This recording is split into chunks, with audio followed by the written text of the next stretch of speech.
Blood and iron. The blood of the covenant is thicker than the water of the womb. The Montana sky hung low and gray on the day they buried William Steele Hayes. December wind cut through the cemetery like a blade, carrying with it the smell of pine and frozen earth. Snow had fallen the night before, covering the mountains in white, making the world look clean and pure, and nothing like the truth of why they were all standing there. 4 old men stood in a circle around the open grave. They wore their dress uniforms, medals catching what little light filtered through the clouds. Their backs were straight despite their years, shoulders squared against the cold, eyes fixed on the flag-draped coffin being lowered into the ground. Victor Kane, they called him Falcon. 67 years old, still built like the Marine sniper he had been 4 decades ago. His face was weathered leather, his eyes the pale blue of high-altitude ice. He had been Steele Hayes' spotter in Desert Storm, had watched his back through some of the worst fighting of that war, had carried him 2 clicks under fire when Steele took shrapnel to his leg. They had been brothers in everything but blood. Colonel Frank Mercer stood to Falcon's right, 68, silver-haired, distinguished in the way that only career military officers can be. He had commanded the unit Steele served in during the Gulf War, had written the commendations that filled Steele's service record, had sat at Steele's table every Christmas for 40 years, drinking whiskey and telling stories about the men they had lost and the wars they had survived. Sergeant Major Tom Bradley was next, 65, thick through the chest, hands that looked like they could still break a man in half. He had been Steele's squad leader in the early days, before either of them had any rank to speak of, had taught Steele everything he knew about surviving in combat, had cried only twice in his life, once when his daughter was born, once when he got the call about Steele. Master Chief Pete Sullivan completed the circle, 69, the oldest of them all, walking with a slight limp from the knee replacement he had gotten 2 years ago. Navy SEAL, 3 decades of service through Grenada, Panama, Desert Storm, and a dozen other conflicts that never made the news. He and Steele had worked joint operations more times than either could count, had saved each other's lives so many times it stopped being remarkable and just became what they did. These 4 men were the old guard. That was what they called themselves. Not officially, not on any paperwork, just between them. In the quiet moments when they gathered to remember what they had been and what they had done. They had fought America's wars across 4 decades. They had buried more friends than they could remember, and now they were burying another. The honor guard folded the flag with mechanical precision. 13 folds, each one carrying meaning that civilians would never understand. The flag was presented to Steele's daughter, Margaret, who sat in the front row of chairs, weeping quietly. She was 52 years old and looked like she had aged 10 years in the week since her father died. But it was not Margaret that the old guard was watching. Standing 30 feet away, separate from the family, separate from the mourners, was a young woman. 28 years old, 5'6", lean and athletic. Her hair was dark, pulled back tight. Her face showed nothing. No tears, no grief, just a stillness that seemed almost inhuman in its completeness.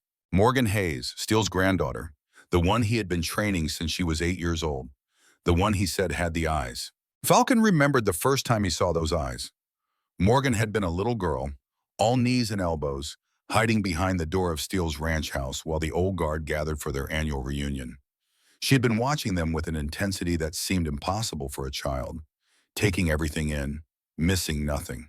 Steele had noticed Falcon looking at her, had smiled that quiet smile of his. "She has the eyes," Falcon had said, "same eyes your grandfather had." "I know," Steele had replied. "That is what scares me." Now standing in the snow, watching them lower her grandfather into the ground, Morgan Hayes had those same eyes, and they were not looking at the coffin.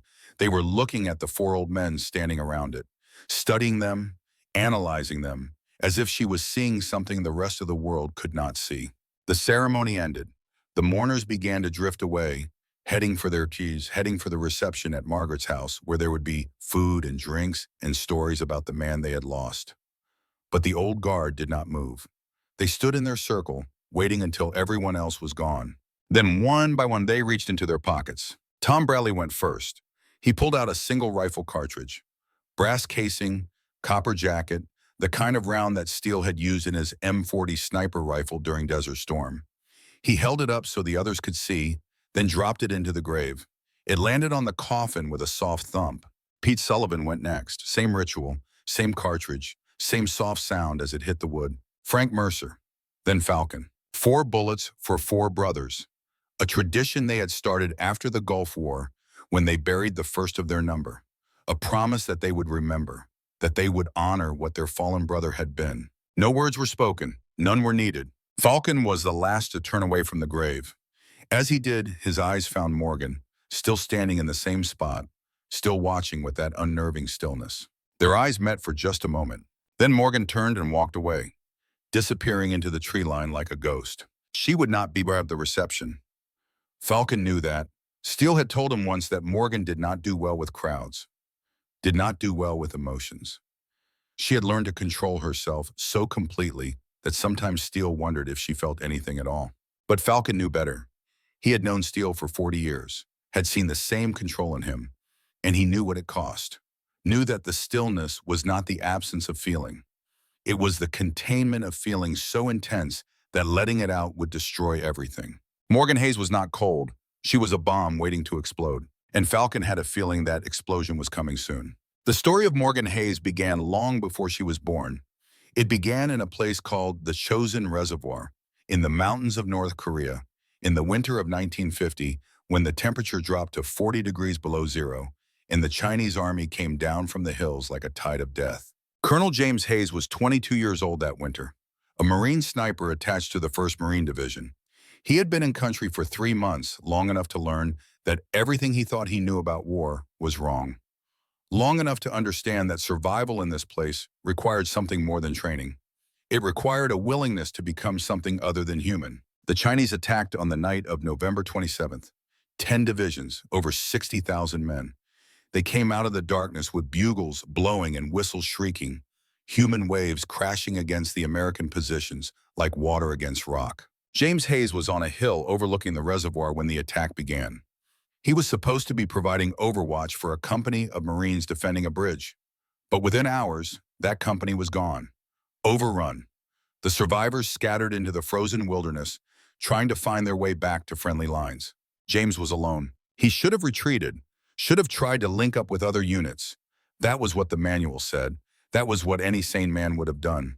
But James Hayes was not any sane man. He stayed on that hill for 72 hours. 3 days and 3 nights in temperatures that froze the blood in a man's veins. He did not sleep, could not sleep. The cold was so intense that closing his eyes meant death. He had his M1 Garand rifle, 8 rounds per clip. He had brought 12 clips with him, 96 rounds total.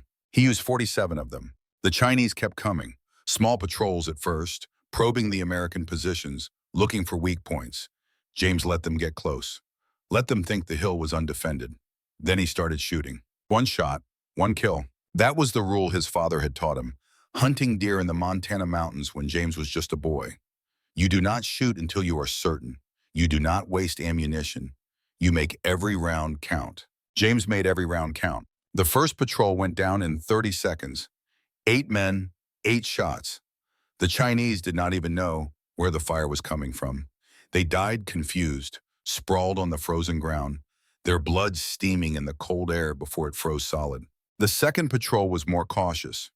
They spread out, used cover, tried to locate the sniper picking them off. James let them search, let them get frustrated, let them start to think they were safe. Then he killed 6 more of them. By the end of the first day, the Chinese had stopped sending patrols up that hill. Word had spread. There was a ghost up there, a demon who never missed. Better to go around, better to leave him alone. But James could not leave. The bridge below was critical. If the Chinese took it, they could cut off the entire Marine retreat. Thousands of men would be trapped.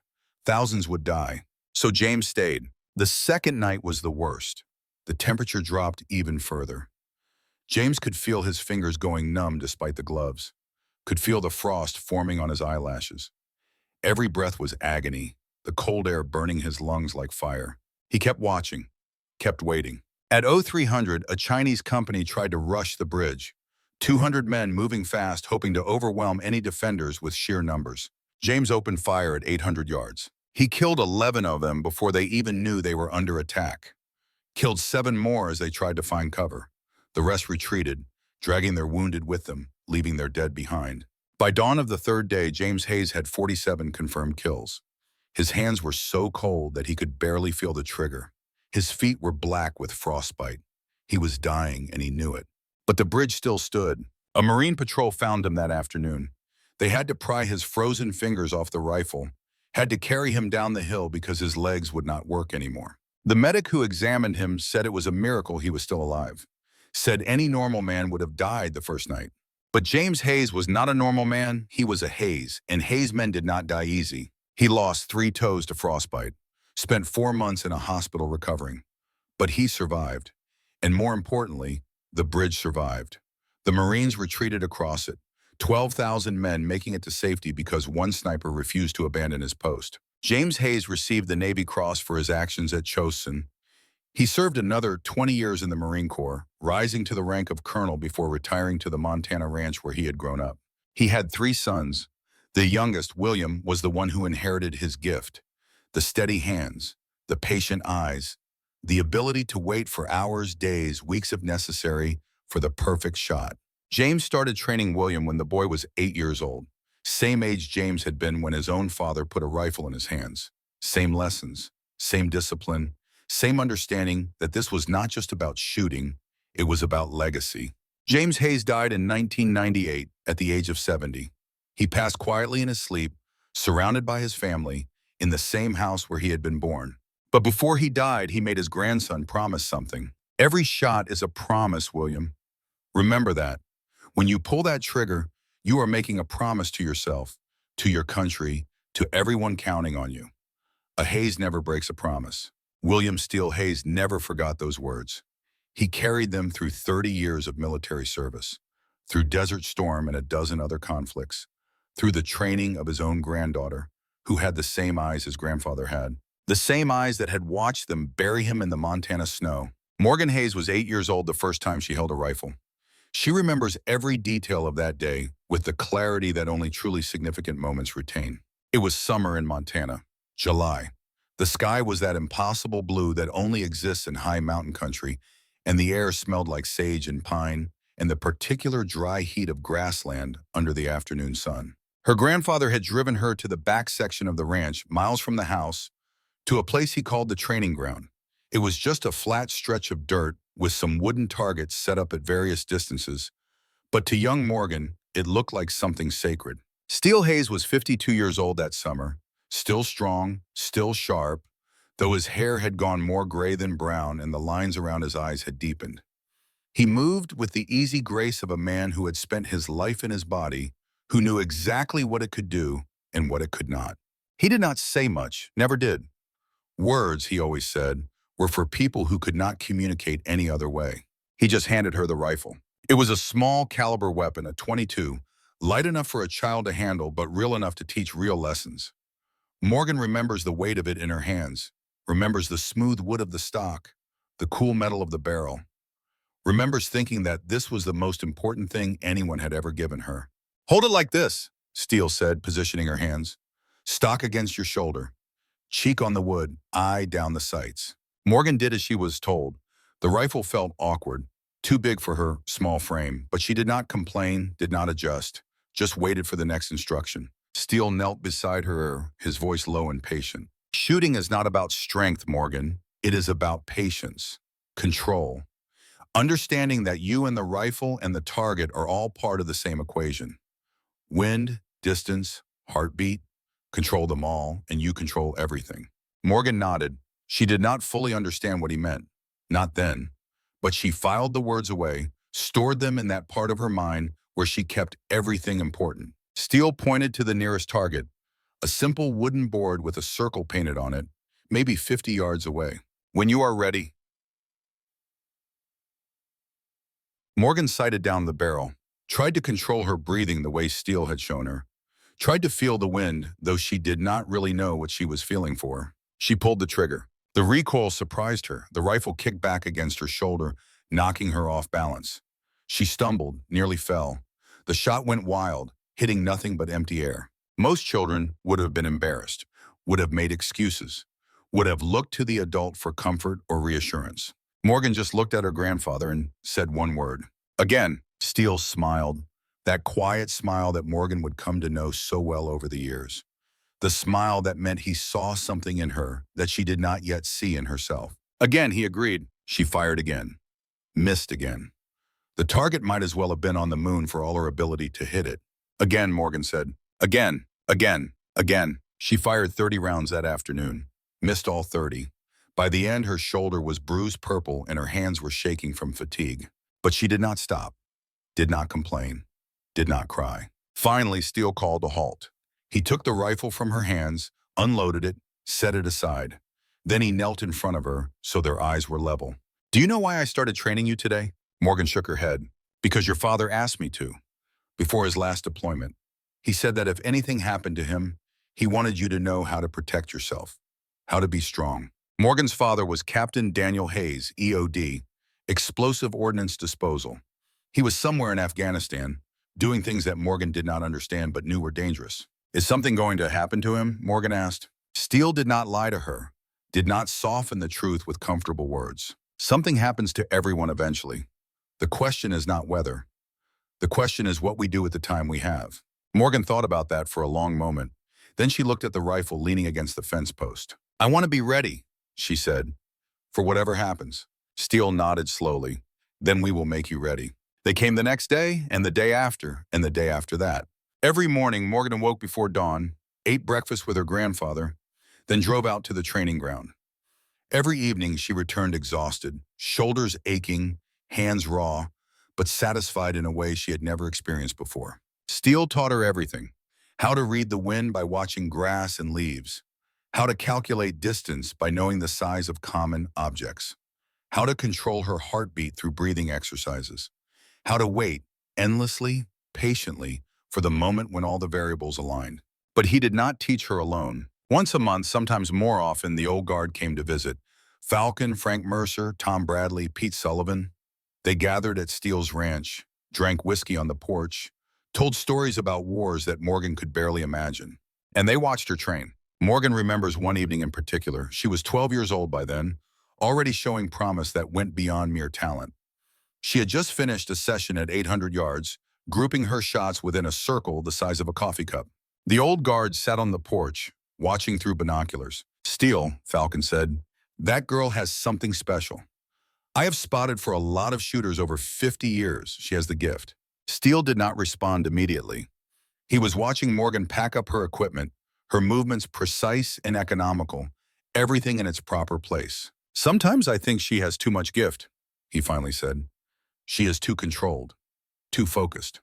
I worry what happens when all that focus has nowhere to go. Falcon considered that, nodded slowly. She is like you were, he said, after that thing in '91, when you carried around all that weight and would not let anyone help. Steele looked at his old friend. The weight of decades passed between them in that single glance. I almost did not survive that, he said quietly. I do not want that for her. Then teach her the rest of it, Frank Mercer said from his chair. Teach her that strength is not just about holding on. It is about knowing when to let go. Steele nodded, but his eyes were troubled. Morgan saw that look. She was too far away to hear the words, but she saw the concern on her grandfather's face, saw the way the old guard looked at her. She filed it away, like she filed everything away. Another piece of information, another variable in the equation. She did not understand then what they were worried about. She would understand later, much later. After the world showed her exactly what happens when control shatters and all that focus has nowhere to go. The news about her father came on a Tuesday. Morgan was 14 years old.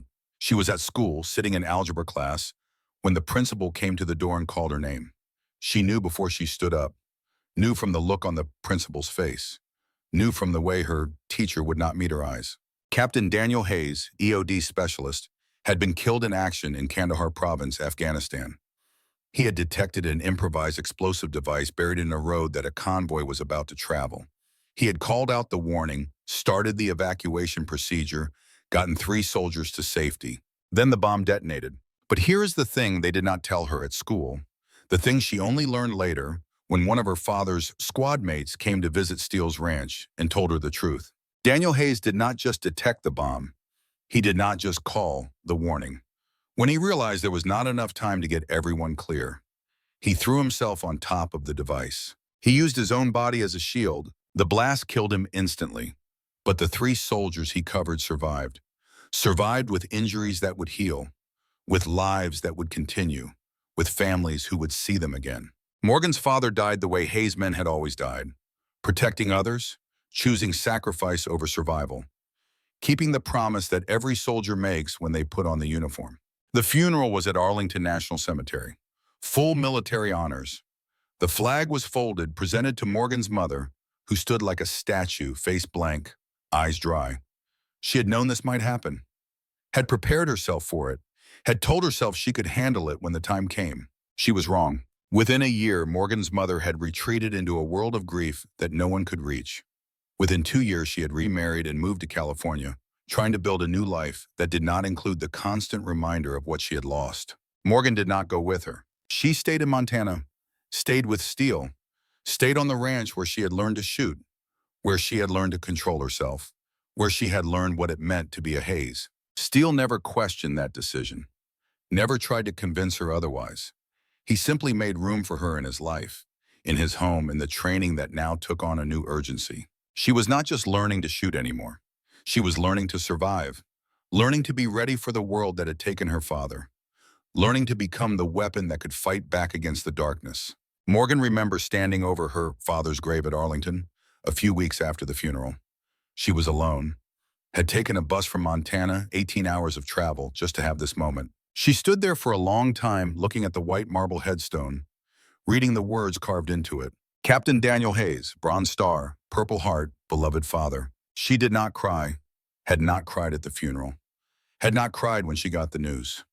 The tears were there, somewhere deep inside, but they would not come out, could not come out. The control her grandfather had taught her was too strong, too complete.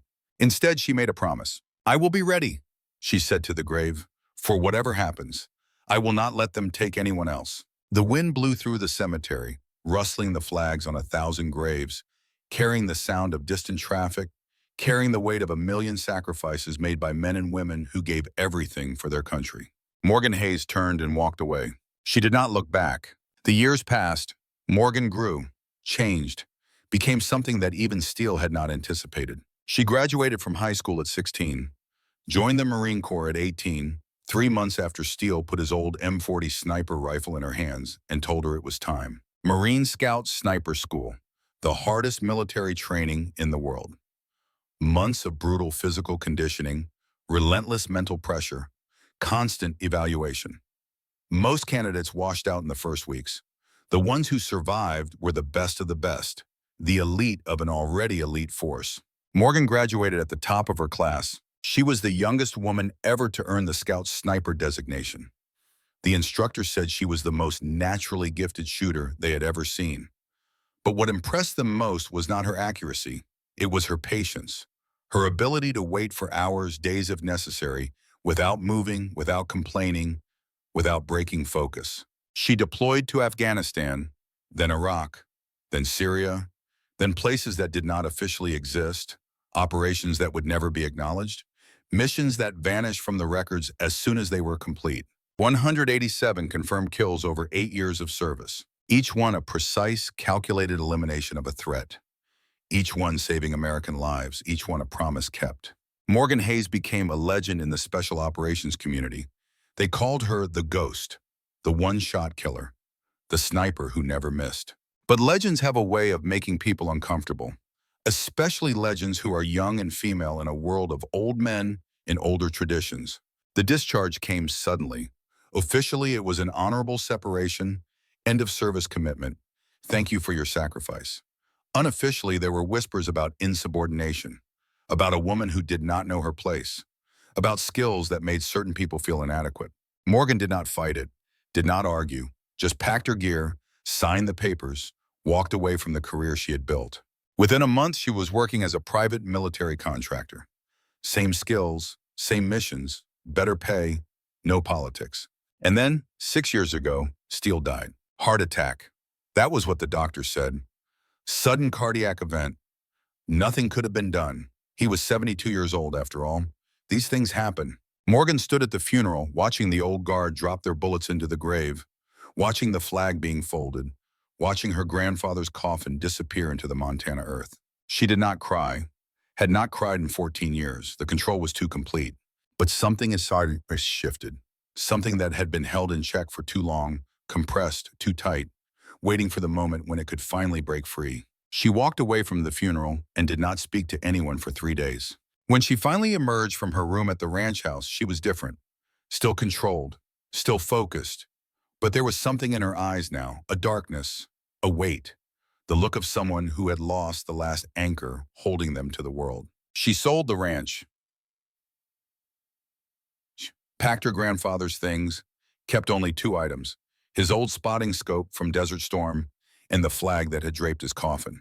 Then she went back to work. 6 years of contracts, 6 years of missions, 6 years of killing men who needed to be killed, protecting people who needed to be protected, keeping the promise she had made to herself and to her country. But always in the back of her mind there was a question. Steele Hayes was the healthiest 72-year-old she had ever known. He ran 5 miles every morning, ate clean, never smoked, drank whiskey but in moderation, the way old soldiers do, to remember rather than to forget. Heart attack. Just like that. No warning signs, no history. Something was wrong. Morgan knew it, felt it in her bones, but she had no proof, no evidence.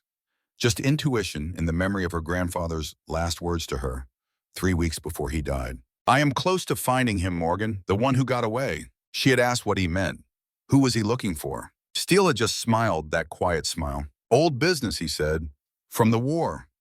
Nothing you need to worry about." But now, 6 years later, standing in the FOB Sentinel briefing room in Afghanistan, about to meet with a CIA officer who had requested her specifically for this conversation, Morgan Hayes was finally about to learn what her grandfather had been looking for, and why he had died before he could find it. Sarah Mitchell was 42 years old, auburn hair pulled back in a severe bun, eyes that had read too many classified files and seen too many terrible truths. She was CIA senior analyst, specializing in tracking terrorist networks in Afghanistan and the surrounding region. She was waiting in the briefing room when Morgan arrived. The room was empty except for the 2 of them. No recording equipment, no observers, just 2 women and the weight of secrets that were about to be revealed.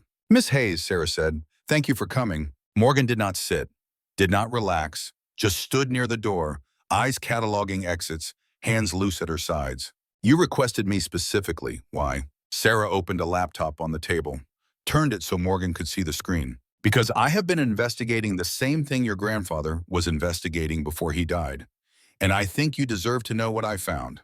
The screen showed a photograph. Old, slightly grainy, obviously taken before digital cameras became standard. 2 men standing in a desert, both in military uniforms, both covered in the dust and grime of combat. One of them was Steele Hayes, 34 years old, lean and hard, with the eyes of a man who had seen too much and was ready to see more. The other was an Iraqi officer. Same age, same build, same look of professional competence. They were standing close together, not quite friendly, but not hostile either. 2 soldiers who had found something to respect in each other, despite being on opposite sides of a war. This was taken on February 27, 1991, Sarah said. The highway of death, during the retreat of Iraqi forces from Kuwait. Morgan stared at the photograph. Her grandfather had never shown her this, had never mentioned it. Who was the other man? Colonel Tariq Hassan, Iraqi Republican Guard, 4th Tank Brigade.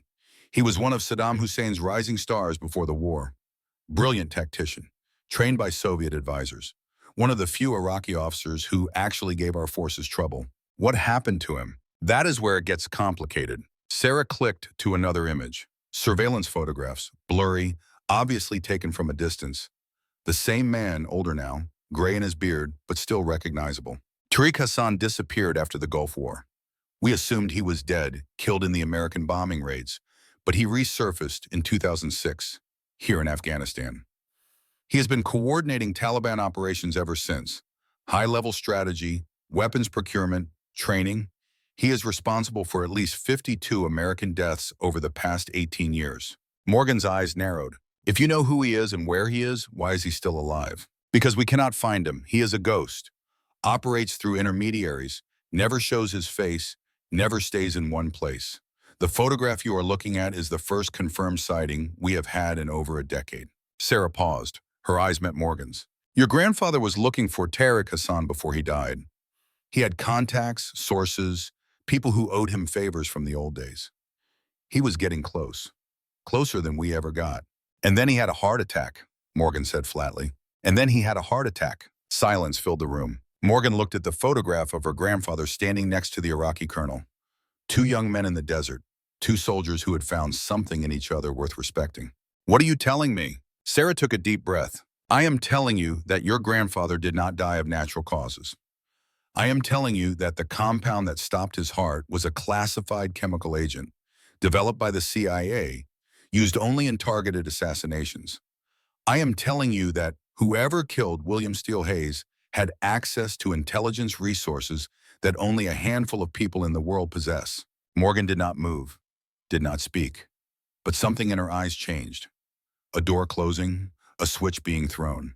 Who? We do not know yet, but we know it was connected to Tariq Hassan, to whatever your grandfather was about to find out, to old business from the Gulf War that someone wanted to stay buried. Sarah closed the laptop. I am not asking you to trust me, Miss Hayes. I am not asking you to work with the CIA or follow any official protocols. I am just giving you the information your grandfather died trying to find. What you do with it is your choice. Morgan stood in silence for a long moment. The briefing room felt smaller than it had before. The air felt thicker. Everything felt changed. There is something else, Sarah said quietly. 6 other people have died in the past decade, all investigating the same thing. Missing Iraqi officers from Desert Storm.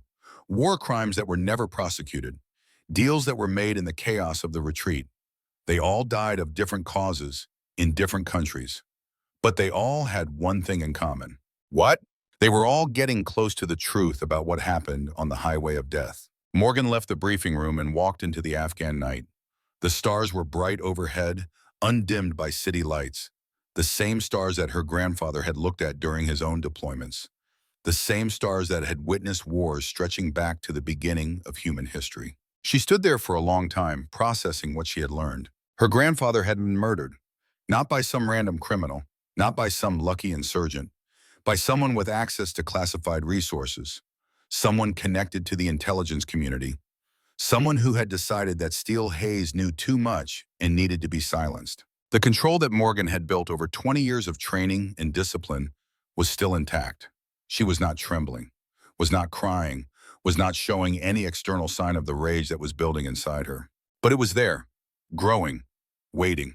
A voice came from the shadows. You look like you need a drink. Morgan's hand moved to her sidearm before she recognized the speaker. Falcon stepped into the starlight, 67 years old, still moving with the economy of motion that marked a lifetime of combat training.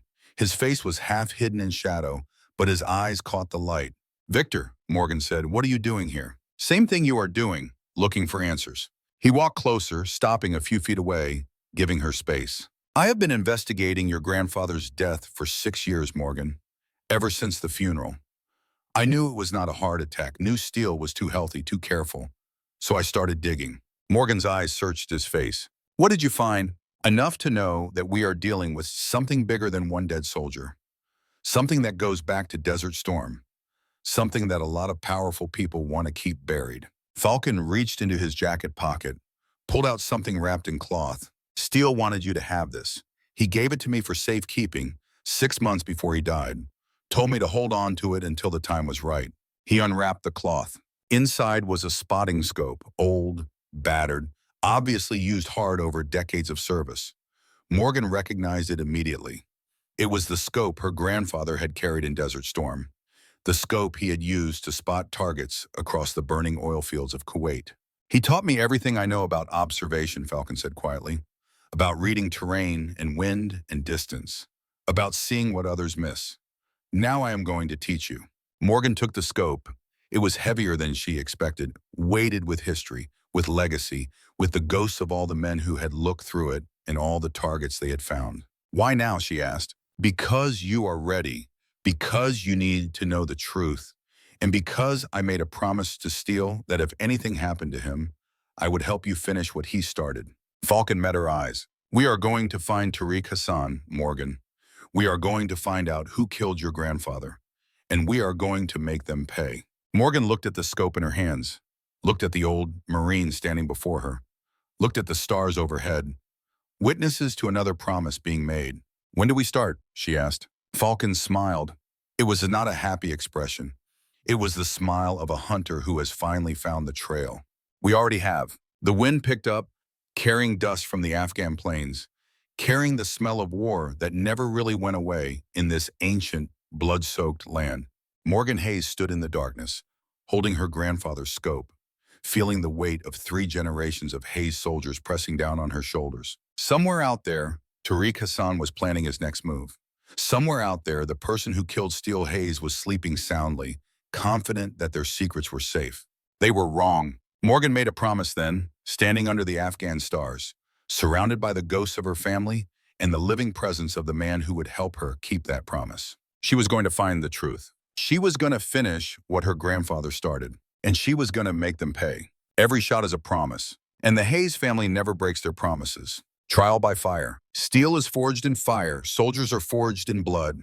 The briefing room at Forward Operating Base Sentinel smelled like coffee and tension. Fluorescent lights hummed overhead, casting everything in that particular shade of pale that made even healthy men look tired. Maps covered the walls, red pins marking enemy positions, blue pins marking friendly forces, and a whole lot of empty space in between where nobody really knew what was happening. Commander Robert Shaw stood at the front of the room, 52 years old, built like a man who had spent 3 decades turning his body into a weapon and then learning to use it with precision. His beard was regulation length, his eyes were the color of gunmetal, and his voice carried the flat authority of someone who had sent men to their deaths and learned to live with it. Beside him stood Chief Nathan Cole, 38, the senior enlisted leader of SEAL Team Alpha. 19 years in the teams had carved him into something that looked more like a statue than a man. Broad shoulders, thick neck, hands that could crush a throat or field strip a rifle with equal ease. He had the look of someone who had seen everything and was not impressed by any of it. Morgan Hayes sat at the back row alone, her equipment bag at her feet. She had arrived at the FOB 12 hours earlier, processed through security, been assigned quarters, and spent the night studying maps of the operational area. She had not slept, had not needed to. The training her grandfather had given her included techniques for functioning without rest, for pushing the body past its normal limits, for becoming something more than human when the mission required it. Falcon sat 3 rows ahead of her, close enough to the front to see the maps clearly, far enough back to watch everything else.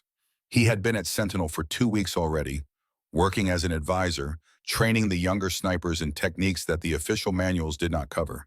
But his real purpose was the same as Morgan's: finding Tariq Hassan, finding the truth about Steele Hayes. Commander Shaw cleared his throat.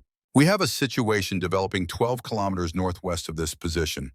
Intelligence indicates a Taliban compound housing approximately 20 to 25 hostiles.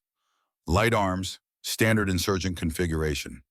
Our mission is to conduct a direct action raid, eliminate or capture high-value targets, and extract before dawn. He clicked a button, and the screen behind him changed to show aerial photographs of a cluster of buildings in a valley. SEAL Team Alpha will insert via helicopter at 0200 hours. Standard assault package, in and out before they know what hit them. Shaw's eyes found Morgan in the back row. Miss Hayes, you have been assigned to this operation in a reconnaissance and observation capacity. You will insert separately, establish an overwatch position on the ridgeline here. He pointed to a spot on the map, a high point overlooking the valley. Your job is to watch it and report. Enemy numbers, weapons, movement patterns. That is all. No direct action unless absolutely necessary for self-defense. Is that understood? Morgan stood. Every eye in the room turned to look at her. She could feel the weight of their skepticism, their doubt. A female contractor in a room full of special operators. An outsider in a brotherhood that did not welcome outsiders. Understood, Commander. Nathan Cole spoke for the first time. His voice was deep, gravelly, the voice of a man who had screamed orders over the sound of gunfire too many times. With respect, sir, this is a Tier 1 operation. Are we certain a contractor is appropriate for this level of mission?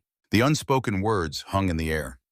A female contractor, a woman playing soldier in a man's war. Morgan could have responded with anger, could have recited her service record, her kill count, her decorations, could have reminded them that she had been doing this job while some of them were still learning to shave. Instead, she simply met Cole's eyes and spoke quietly. My grandfather taught me that respect is earned, not demanded. Let me earn it. Something shifted in Cole's expression. A flicker of surprise, quickly suppressed. He had expected defensiveness, justification, the kind of bristling pride that young operators often displayed. He had not expected humility. Shaw nodded slowly. Miss Hayes comes highly recommended. Former Marine Scout sniper, multiple deployments, exemplary service record. She will observe and report. That is the mission. The briefing continued. Insertion protocols, communication frequencies, rules of engagement. Morgan listened with half her attention, the other half analyzing the maps, calculating distances, identifying potential problems that the briefing was not addressing.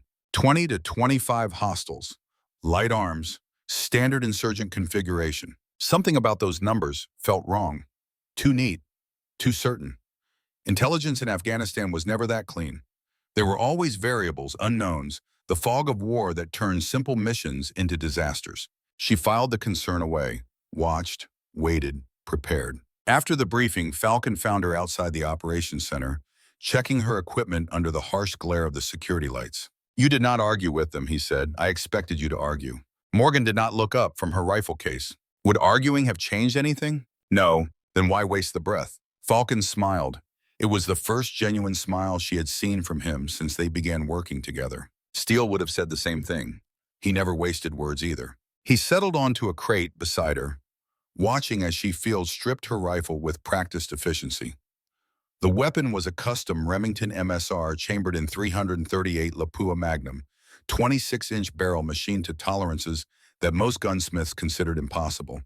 It was the same rifle she had used for 3 years of contract work, the same rifle that had accounted for over 50 of her confirmed kills. We need to talk about the terrain, Falcon said. Afghanistan is not Montana. The wind patterns are different. The altitude affects ballistics in ways you might not expect. Even the dust in the air can throw off a shot at extreme range. Morgan reassembled the rifle, her hands moving with automatic precision. Show me. They spent the next 4 hours on the FOB's makeshift range, Falcon calling out variables while Morgan adjusted her calculations. Wind speed, wind direction, temperature, humidity, altitude. Each factor changed the equation, shifted the point of impact, turned a certain kill into a miss. Your grandfather could shoot, Falcon said as Morgan dialed in a correction for a 1,200-meter target. But I taught him how to see, how to read the battlefield, how to understand what the wind was doing before it did it.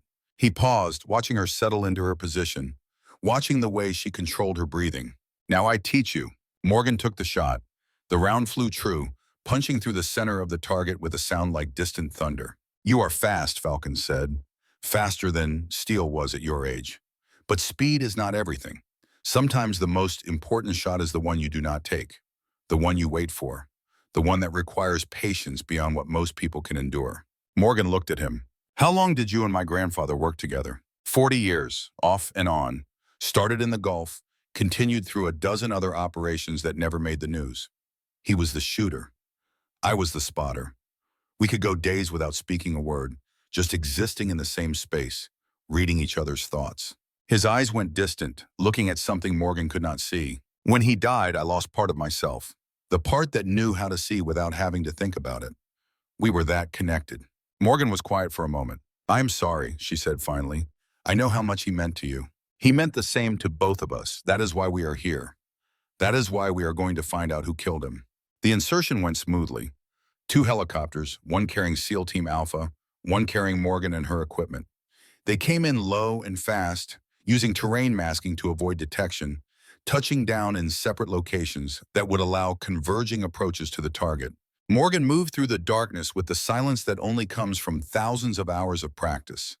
The Afghan wilderness was alive with sound, insects, small animals, the distant cry of a bird that should not have been awake at this hour. She filtered it all, listening for the patterns, waiting for the break that would signal danger. She reached her position on the ridgeline. A false dawn began to lighten the eastern sky.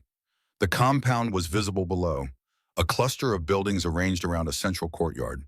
Through her scope, she could see movement, men with rifles, men setting up positions, men who moved with the discipline of trained soldiers, not the casual disorder of typical insurgents. Morgan began counting. 10, 20, 30. She kept counting. 40, 50. Something cold settled in her stomach.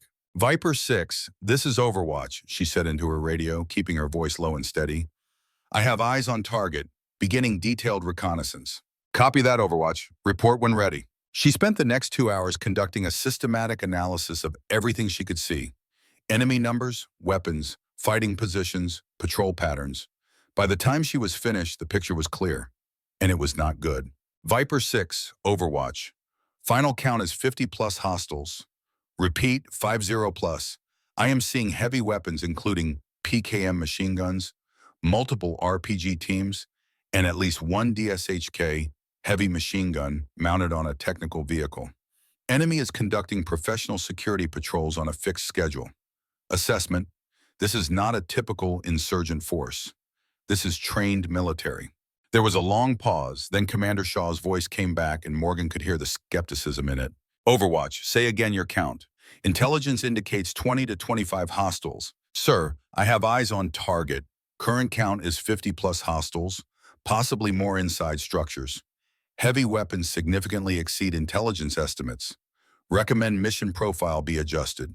Another pause, longer this time. Overwatch, recount, and confirm. Intelligence is solid. Morgan looked through her scope at the compound. At the fighters she had already counted twice. At the trap that was becoming clearer with every passing minute.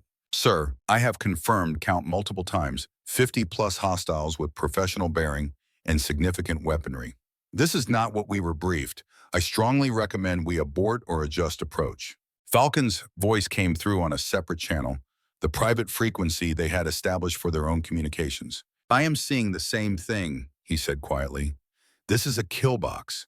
If the team goes in as planned, they are going to get slaughtered. Morgan keyed her radio again. Viper 6, Overwatch.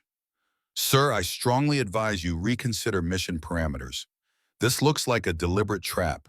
The enemy force is too large, too well armed, too well positioned for coincidence. Shaw's response was immediate and final. Overwatch, your job is to observe and report, not to analyze threat assessment.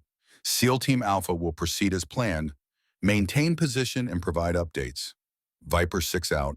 The radio went silent. Morgan stared at the compound, at the 50-plus fighters who were about to ambush 12 of America's best warriors. They are going to get killed, she said to Falcon.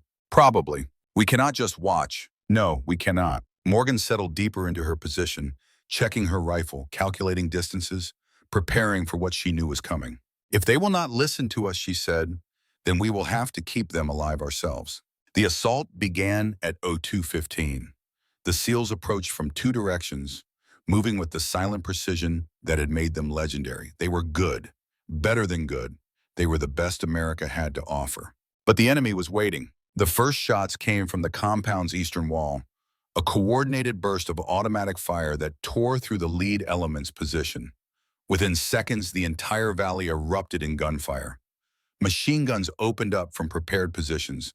RPGs streaked through the darkness, their warhead detonating in brilliant orange flowers. SEAL Team Alpha went to ground, returning fire, trying to establish a defensive perimeter. But they were caught in the open, caught between the compound and the high ground where more enemy fighters were appearing. Nathan Cole's voice came over the radio, calm despite the chaos. Viper 6, this is Alpha 1. We are in contact with enemy force significantly larger than briefed. Request immediate air support. The response was devastating. Alpha 1, no air assets available. Weather has grounded all support. QRF is 40 minutes out. You need to hold your position. 40 minutes. They would all be dead in 10. Morgan watched through her scope as the battle developed. Watch the SEALs fight with everything they had. Watch them start to be overwhelmed by sheer numbers and firepower. Her finger found the trigger. She had been told to observe and report, had been told not to engage unless necessary for self-defense, had been told to stay in her lane and let the operators do their jobs. But her grandfather had taught her something else, had taught her that rules existed to guide decisions, not to replace them, had taught her that when Americans were dying, you did whatever was necessary to save them. Morgan, Falcon said quietly, what are you thinking? I am thinking that 12 good men are about to die because someone got the intelligence wrong. I am thinking that I can see the enemy machine gun team that is about to flank them. I am thinking about what my grandfather would do. He would take the shot. Yes, he would. Then take the shot. Morgan exhaled slowly, found the machine gunner in her scope, adjusted for range and wind, and fired. The first kill was clean. One moment the machine gunner was preparing to rake the SEAL position with a devastating fire. The next moment he was falling, a neat hole in his skull, his weapon silent. Morgan worked the bolt, chambered another round, acquired another target. The spotter beside the machine gun. He was looking around, confused, trying to understand what had happened. He had 3 seconds to live. 2, 1. Morgan fired again. Kill 2. She moved to the next target. An enemy fighter with an RPG moving into position to fire on the trapped SEALs. The range was 800 meters. Wind was shifting. She calculated, adjusted, squeezed. Kill 3. The enemy was starting to react now, starting to understand that there was a sniper somewhere in the darkness, picking them off with mechanical precision. They went to ground, sought cover, tried to locate the source of the fire. But Morgan was invisible. Her position was over 1,000 meters from the compound, concealed in the rocks and vegetation of the ridgeline. Even if they looked directly at her, they would see nothing. She kept shooting. Kill 4, a squad leader directing his men toward the SEAL position. Kill 5, a fighter trying to set up a mortar tube. Kill 6, a communications specialist with a radio, probably trying to call for reinforcements. Falcon was beside her now, using her grandfather's old spotting scope, calling out targets with the quick efficiency of 50 years of experience. 12 o'clock, 850 meters. RPG team behind the low wall. Morgan found them. 2 men, one loading the launcher, one aiming. She fired twice in rapid succession. Kill 7. Kill 8. Nathan Cole's voice came over the radio, breathless but controlled. Overwatch, whoever is shooting, keep shooting. You are saving our lives out here. Morgan did not respond. There was no time for words, only action. The battle continued for 8 minutes. 8 minutes of concentrated violence, of precise shooting, of life and death decisions made in fractions of seconds. By the time the surviving enemy fighters broke and ran, Morgan had fired 25 rounds. 23 of them had found their targets. The SEALs extracted under cover of the pre-dawn darkness, carrying their wounded, leaving the enemy dead where they had fallen. 2 helicopters came in fast and loud, their door gunners providing suppressive fire that was no longer necessary. Morgan watched them go from her position on the ridge, watched the birds lift off and disappear into the brightening sky. Watched the compound below, now silent, now filled with the bodies of men who had thought they were the hunters instead of the hunted. She should have felt something, satisfaction, perhaps, or pride, or the grim pleasure that soldiers sometimes feel after a successful engagement. Instead, she felt hollow, empty, as if the shooting had drained something out of her that she could not name. 23 kills, Falcon said quietly, in 8 minutes, at ranges up to 1,100 meters. Morgan did not respond. That was some of the finest shooting I have ever seen, and I have seen a lot. Still nothing. Morgan, Falcon said, his voice sharper now. Talk to me. She finally looked at him. Her eyes were flat, distant, the eyes of someone who had retreated somewhere deep inside themselves. 2, she said. What? I missed 2. The wind shifted at the last second. I did not compensate fast enough. Morgan, you hit 23 out of 25 targets in combat conditions. That is extraordinary. I missed 2. She started breaking down her rifle, her movements mechanical, automatic. Grandpa Steele never missed. Falcon was quiet for a long moment. When he spoke again, his voice was different, softer. The voice of a man sharing something painful. Your grandfather missed, Morgan. He missed more than he ever admitted to anyone. She stopped, looked at him. What? Desert storm. Night assault on an Iraqi position. Steele had a clear shot at an officer coordinating their defense. Range was 900 meters. Perfect conditions. He missed. That is not possible. His record. His record is what they wrote down. But I was there. I saw the shot go wide, saw the Iraqi officer duck behind cover and survive. Why did he never tell me? Because the shot you miss is not what defines you. The next shot is, Steele missed that officer, but he hit the next 12 targets. Saved the entire assault. Nobody remembered the miss, only the hits. Falcon reached out, put a hand on her shoulder. You are not a machine, Morgan. You are human. Humans miss sometimes. What matters is what you do after. Morgan looked at him. Something in her expression shifted. Not quite acceptance, but the beginning of understanding. The wind shifted. She said again, I should have seen it. Maybe. Or maybe it was just one of those things that happens in combat. The variables you cannot control. The chaos that no amount of training can eliminate. He squeezed her shoulder once, then released. Come on. We need to get back to the fob. Debrief is going to be interesting. They were wrong about that. Debrief was not interesting. Debrief was a disaster. Morgan stood in the operations center, surrounded by SEAL Team Alpha, Commander Shaw, and a half-dozen staff officers who looked like they had not slept in days. Maps covered the tables, photographs of the dead enemy fighters were displayed on screens, and the air was thick with the particular tension that follows close calls. 25 enemy, KIA from sniper fire, Shaw said, his voice flat. Intelligence indicated 20 to 25 hostiles total. Actual count was over 50. He paused. Miss Hayes, your reconnaissance was accurate. Our intelligence was wrong. Morgan nodded but said nothing. Your actions during the engagement, Shaw continued. You were ordered to observe and report, not to engage. Sir, Morgan said, keeping her voice steady. Americans were dying. I had the ability to prevent it. Observing their deaths was not an acceptable option. Shaw stared at her for a long moment. Something complicated moved behind his eyes. Anger, perhaps, or respect, or some combination of the two. Chief Cole, he said finally, your assessment. Nathan Cole stepped forward. He looked different than he had in the briefing room before the mission. The skepticism was gone from his face, replaced by something that might have been grudging admiration. Sir, Miss Hayes' actions saved the lives of every man in my team. Without her overwatch, we would have been overrun. She made 23 kills at extreme range in active combat conditions. That is some of the finest shooting I have ever witnessed. He turned to face Morgan directly. Ma'am, I owe you an apology. I questioned whether you belonged on this mission. I was wrong. Morgan met his eyes. You did not know me, Chief. Doubt is reasonable when lives are at stake. Cole reached into his pocket and pulled out a challenge coin. SEAL Team 6 insignia, his personal coin, carried on every mission for 19 years. This is from me and the team. You saved our lives. That is not something we forget. Morgan took the coin, felt its weight in her palm. Challenge coins were sacred in the military community. You did not give them lightly. You did not receive them casually. Thank you, Chief. This means more than you know. The debrief continued, but the tone had shifted. Morgan was no longer an outsider, a contractor to be tolerated. She had proven herself in the only way that mattered in combat. She had kept Americans alive. Tyler Reed found her after the debrief, outside the medical facility where two of the wounded SEALs were being treated. He was 29 years old, sandy-haired, with the lean build of a marathon runner.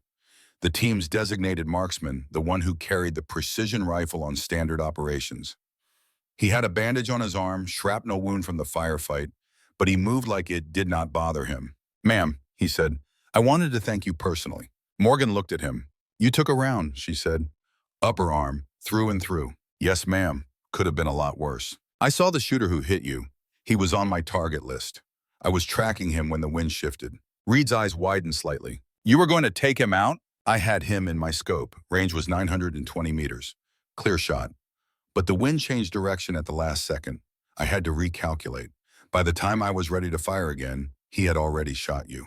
Morgan's voice was flat, controlled, but something underneath it was cracking. I was too slow. You got hurt because I was too slow. Reed shook his head.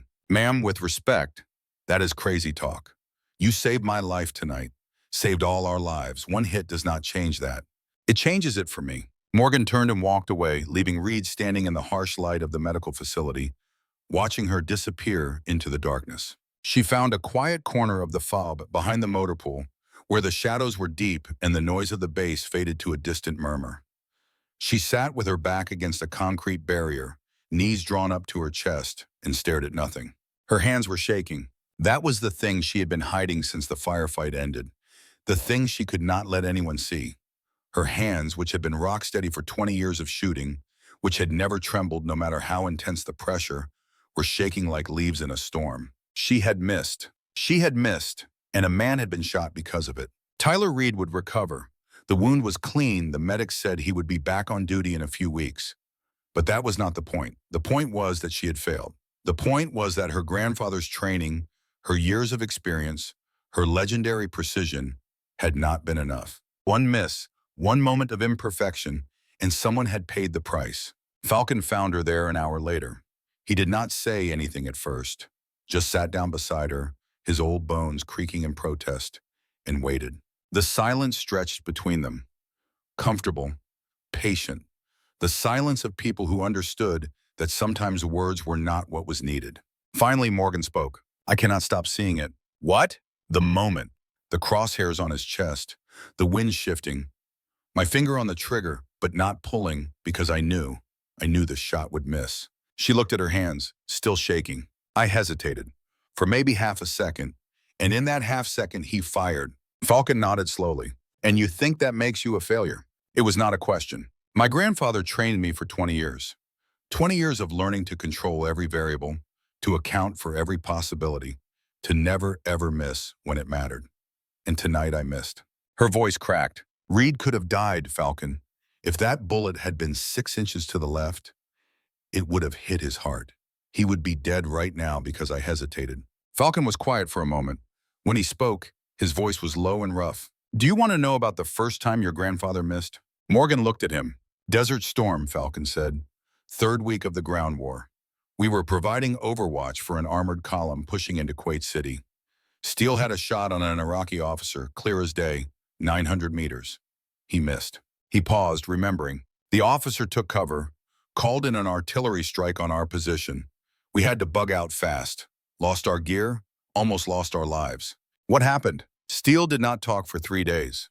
Would not eat, would not sleep. Just sat there staring at nothing. I thought he was done, thought the miss had broken something inside him. But it did not. No, it did not. On the 4th day, he picked up his rifle and went back to work. He took a shot at 1,600 meters that day.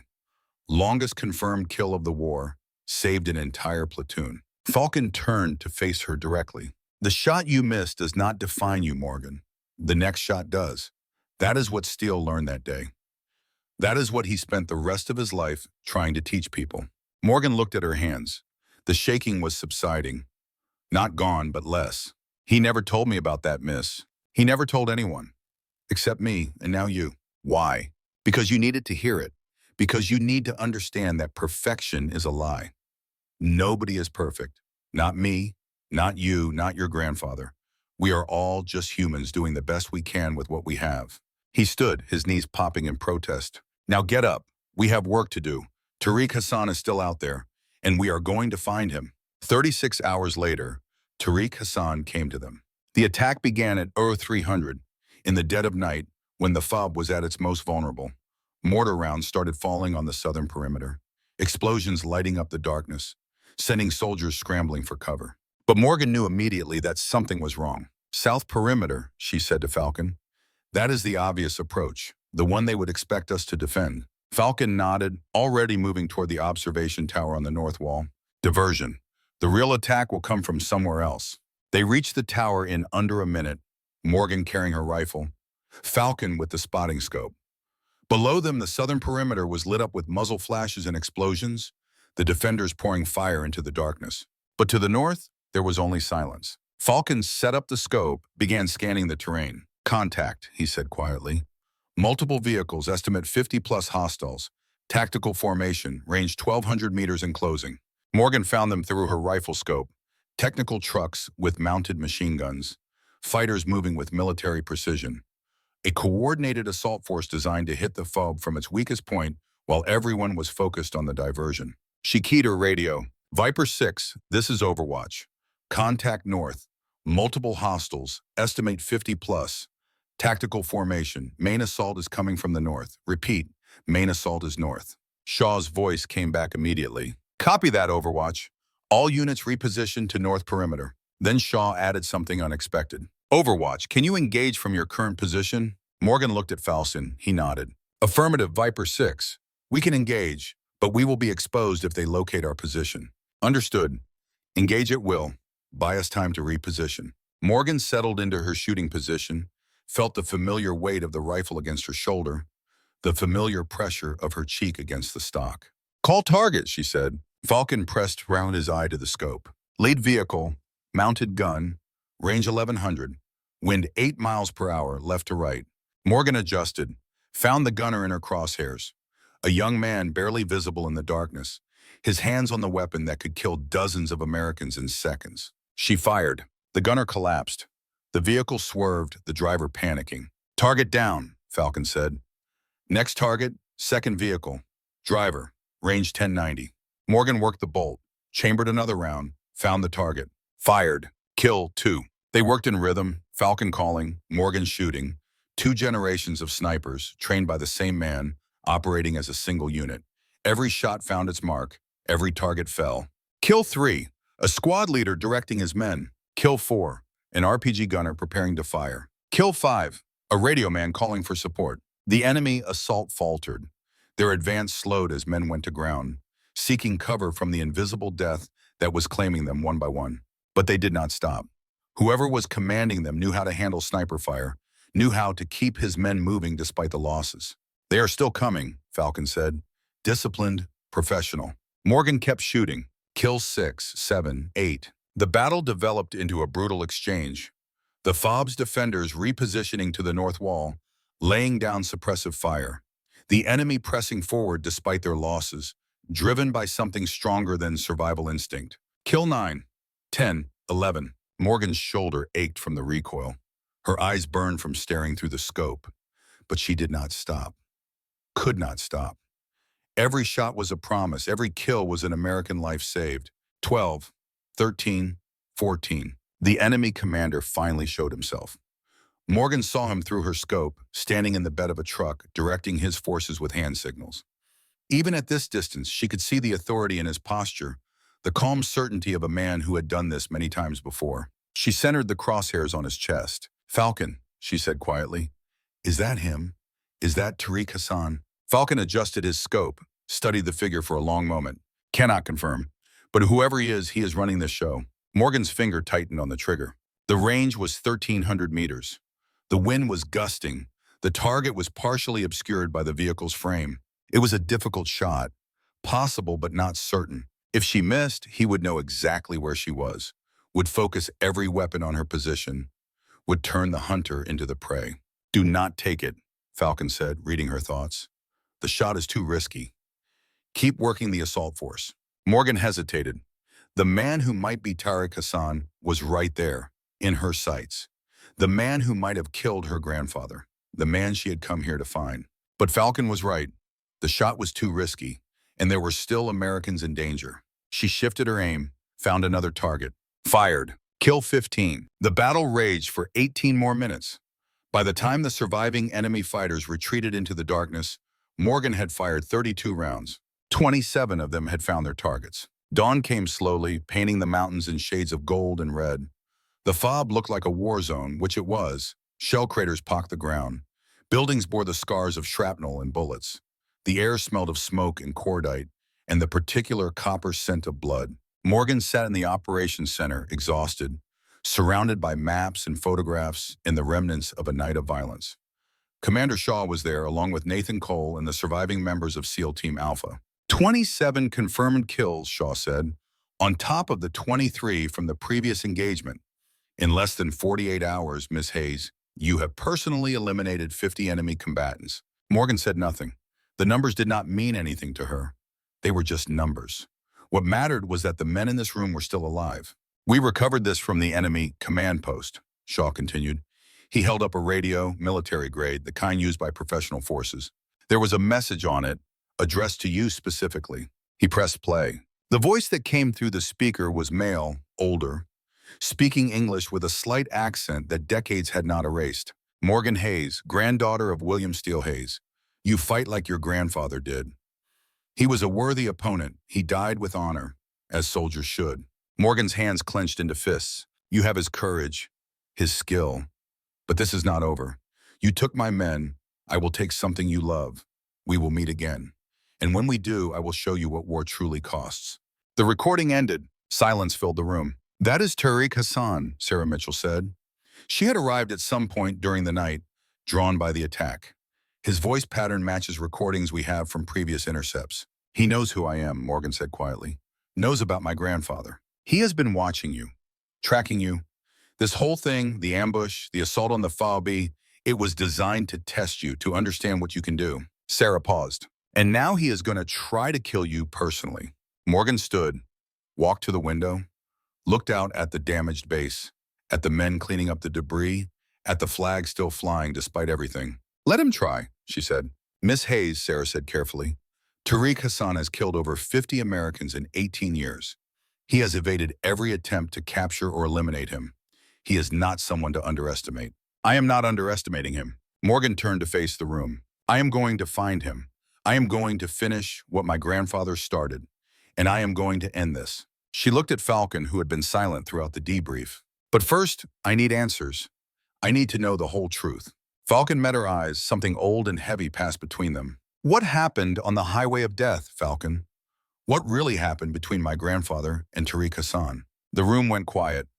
Even Shaw, who had commanded special operations for 14 years, sensed that something significant was about to be revealed. Falcon was silent for a long moment.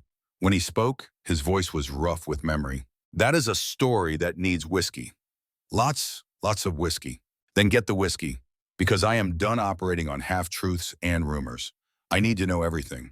Falcon nodded slowly. Tonight, he said, after you have rested, I will tell you everything about Desert Storm, about the highway of death, about what your grandfather did that changed everything. He paused.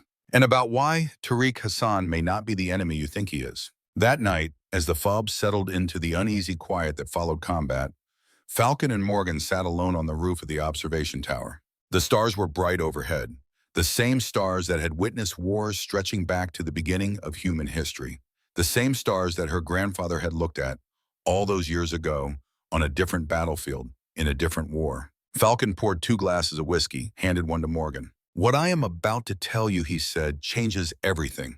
Everything you think you know about your grandfather, about Tariq Hassan, about the reason we are here. Morgan took a sip of the whiskey, let the burn settle in her chest.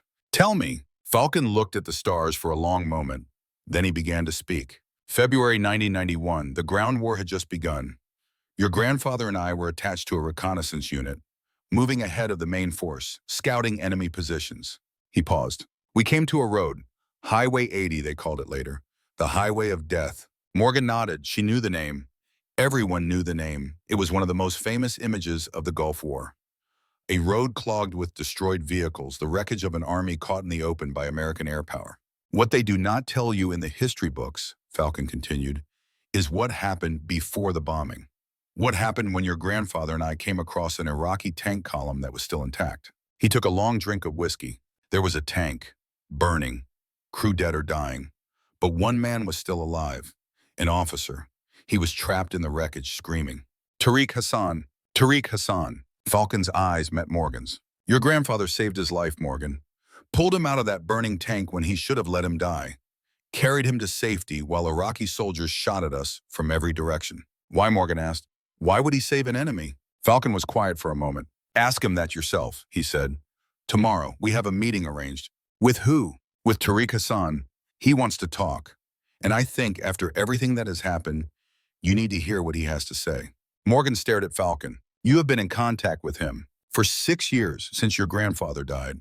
Tariq did not kill Steele, Morgan. He has spent 6 years trying to find out who did. Then who? Someone in our own ranks. Someone with access to classified intelligence. Someone who wanted both Steele and Tariq dead. Falcon finished his whiskey. The truth about your grandfather is more complicated than you know. And tomorrow you are going to learn all of it. Morgan did not sleep that night. She sat on the roof of the observation tower, watching the stars wheel overhead, thinking about everything Falcon had told her. Her grandfather had saved Tariq Hassan's life. Tariq Hassan was not the one who killed Steele. Someone else was responsible. Someone American. Someone with power and access and reasons that Morgan could not yet understand. The world she had known was shifting beneath her feet. The simple truth she had believed, that Tariq Hassan was the enemy who murdered her grandfather, was dissolving into something far more complex. She thought about what Falcon had said, about the shot that misses not defining you, about the next shot being what matters. She had missed twice in the ambush, had let a man get shot because she hesitated for half a second, but she had also saved 12 lives, had killed 50 enemy fighters in 48 hours, had proven herself in the crucible of combat. The next shot, that was what mattered. Tomorrow, she would meet Tariq Hassan, would hear whatever truth he had to tell, would take another step into the mystery of her grandfather's death. And then she would take the next shot, whatever that turned out to be. Ghosts of the Highway of Death. In war, the line between hero and villain is drawn in sand. The whiskey was old, 30 years old to be exact. A bottle of Macallan that Falcon had been carrying since Desert Storm, save for a moment that mattered more than any other moment. This was that moment. They sat in a small room at the back of the fob, away from the main operations center, away from the other soldiers, away from anyone who might overhear what was about to be said. A single lamp cast shadows across the walls, the night pressed against the windows like something alive. Falcon poured 2 glasses, handed one to Morgan. His hands were steady, but his eyes were heavy with the weight of memories that had been buried for 3 decades. "What I am about to tell you," he said, "I have never told anyone. Not the debriefers after the war, not the historians who came asking questions, not even the old guard, except for Steele himself." Morgan held the glass but did not drink. Her eyes were fixed on Falcon's face, searching for something she could not name. "This story begins on February 26, 1991, Falcon continued, the day before the ceasefire. The day the world ended for the Iraqi army. The day your grandfather became something more than a soldier." He took a long drink of whiskey. "The day he saved the life of the man we have been hunting. February 26, 1991, Highway 80, Kuwait. The road stretched through the desert like a black ribbon, cutting through sand and scrub toward the Iraqi border. 2 days earlier, it had been clogged with the fleeing remnants of Saddam Hussein's army. Tanks, trucks, buses, civilian vehicles, everything that could move loaded with soldiers and loot and the desperate hope of escape. Then the American planes came. Steele Hayes and Victor Falcon Kane were attached to a reconnaissance unit moving ahead of the main coalition advance. Their job was to scout enemy positions, report on troop movements, identify targets for airstrikes. They had been doing this work for 6 weeks, moving through the desert like ghosts, seeing everything, being seen by nothing. They reached Highway 80 at dawn on the 26th. What they found there would haunt them for the rest of their lives. The road was not a road anymore. It was a graveyard, a charnel house, a vision of hell that no training could have prepared them for. Vehicles stretched for miles in both directions, bumper to bumper, packed so tightly that there was no room to maneuver. And every single one of them was destroyed, burned, twisted, torn apart by bombs and rockets and the relentless fury of American air power. Bodies were everywhere. In the vehicles, beside the vehicles, scattered across the sand where men had tried to run and been cut down by strafing aircraft. Some were burned beyond recognition. Some looked almost peaceful, as if they had simply decided to lie down and sleep. Some were frozen in positions of agony, their final moments preserved in flesh and bone. The smell was indescribable. Burning fuel and burning flesh, and the copper stink of blood baking in the desert sun. Steele Hayes stood at the edge of the carnage, his rifle in his hands, and did not move for a long time. Falcon remembered that moment with perfect clarity. The way Steele's face went blank. The way his eyes took on that distant quality that meant he was seeing something far away, something that no one else could see. "They were retreating," Steele said finally. His voice was flat, empty. "They were beaten. They were going home." Falcon did not respond. There was nothing to say. The air war had done its job. The ground war would be over in hours. The liberation of Kuwait was complete. And all it had cost was this road of death, this monument to what modern warfare could do to human beings. They moved through the wreckage for 2 hours, searching for survivors, finding none. The planes had been thorough. The pilots had followed their orders with precision and skill. There was nothing left alive on Highway 80, or so they thought. The tank was half buried in a crater at the edge of the road. A Soviet-made T-72, standard equipment for the Iraqi Republican Guard. It had been hit by something heavy, probably a cluster bomb, and the blast had flipped it onto its side and thrown it clear of the main convoy. It was burning, not the fierce blaze of a fresh hit, but the slow smolder of a fire that had been going for hours. Black smoke curled from the hatches. The metal was hot enough to shimmer in the morning light. Falcon started to move past it. Another dead tank, another dead crew, nothing they had not seen 100 times in the past 6 weeks. But Steele stopped. He was staring at the tank with an intensity that Falcon recognized. The look he got when something was not right, when his instincts were telling him something that his conscious mind had not yet processed. "There is someone alive in there," Steele said. Falcon looked at the burning tank, looked at Steele, wondered if the heat and the horror had finally broken something in his friend. "Steele, that thing has been burning for hours. Nobody could survive." "Someone did, I can hear them." Falcon listened, heard nothing but the crackle of flames and the distant sound of aircraft overhead. But Steele was already moving. already climbing up the side of the overturned tank, ignoring the heat that was blistering his hands, ignoring the smoke that was filling his lungs. "Steele!" Falcon shouted. "What are you doing?" "There is a man in here. Help me get this hatch open." Falcon should have refused, should have pointed out that they were in hostile territory, that enemy soldiers could still be hiding in the wreckage, that risking their lives for a dying Iraqi was not part of their mission. Instead, he climbed up beside Steele and put his hands on the hatch. Together they pulled. The man inside the tank was barely alive. He was an officer, that much was clear from his uniform. Colonel's insignia, Republican Guard markings. He was maybe 35 years old, though it was hard to tell through the blood and burns that covered his face. His legs were trapped under a piece of machinery that had come loose during the blast. His left arm was broken in at least 2 places. His uniform was smoldering, small flames eating at the fabric. But his eyes were open, and those eyes were watching Steele Hayes with an expression that contained no fear, no hatred, no plea for mercy, just curiosity. Steele dropped into the burning tank without hesitation. The heat was intense, the smoke so thick that breathing was almost impossible. He grabbed the man under the arms and pulled. The officer screamed, a sound that cut through the roar of the flames, through the chaos of the moment, through everything. His legs were still trapped. "Falcon," Steele shouted. "I need leverage, find something." Falcon searched the wreckage, found a piece of metal that might work as a pry bar, handed it down to Steele. For 3 minutes they worked in the burning tank. 3 minutes of heat and smoke, and the constant knowledge that the ammunition stored somewhere in that vehicle could cook off at any moment, turning all 3 of them into vapor. Steele pried, Falcon pulled, the officer screamed and then went silent, unconscious from the pain. And finally, the machinery shifted. The man's legs came free. They dragged him out of the tank and down onto the sand just as something inside the vehicle exploded, sending a column of fire into the sky. Steele and Falcon lay in the sand, gasping for breath, their lungs burning, their hands blistered and raw. The Iraqi officer lay between them, unconscious but alive. They should have left him there. That was what the rules said. Enemy combatant, severely wounded, unlikely to survive. Call in a medic report for the intelligence teams, move on with the mission. But Steele Hayes did not leave him. He bandaged the man's wounds with supplies from his own kit, splinted the broken arm, treated the burns as best he could with the limited resources available. Falcon watched in silence, not understanding, not asking questions. He had known Steele for 8 years, had learned that when Steele made a decision, there was always a reason, even if that reason was not immediately apparent. The Iraqi officer regained consciousness as Steele was finishing the bandages.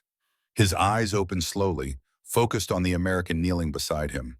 And then he spoke. His English was perfect, educated, the accent of someone who had studied at Western universities, who had lived in the world beyond the borders of Iraq. Why, he asked? One word, but in that word was everything.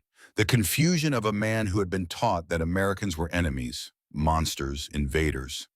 The wonder of a man who had been saved by someone who should have killed him. Steele sat back on his heels, looked at the Iraqi officer with eyes that held no hatred, no triumph, no pity. "My grandfather was at Chosin Reservoir," Steele said.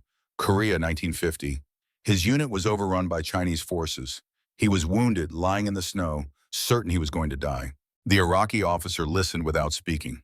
A Chinese medic found him, could have left him to freeze, could have finished him off. Instead, the medic gave him water, bandaged his wounds, saved his life. Steele paused. "My grandfather lived because an enemy soldier chose to see a human being instead of an enemy. He came home. He had children. Those children had children. And I am here today because of that choice."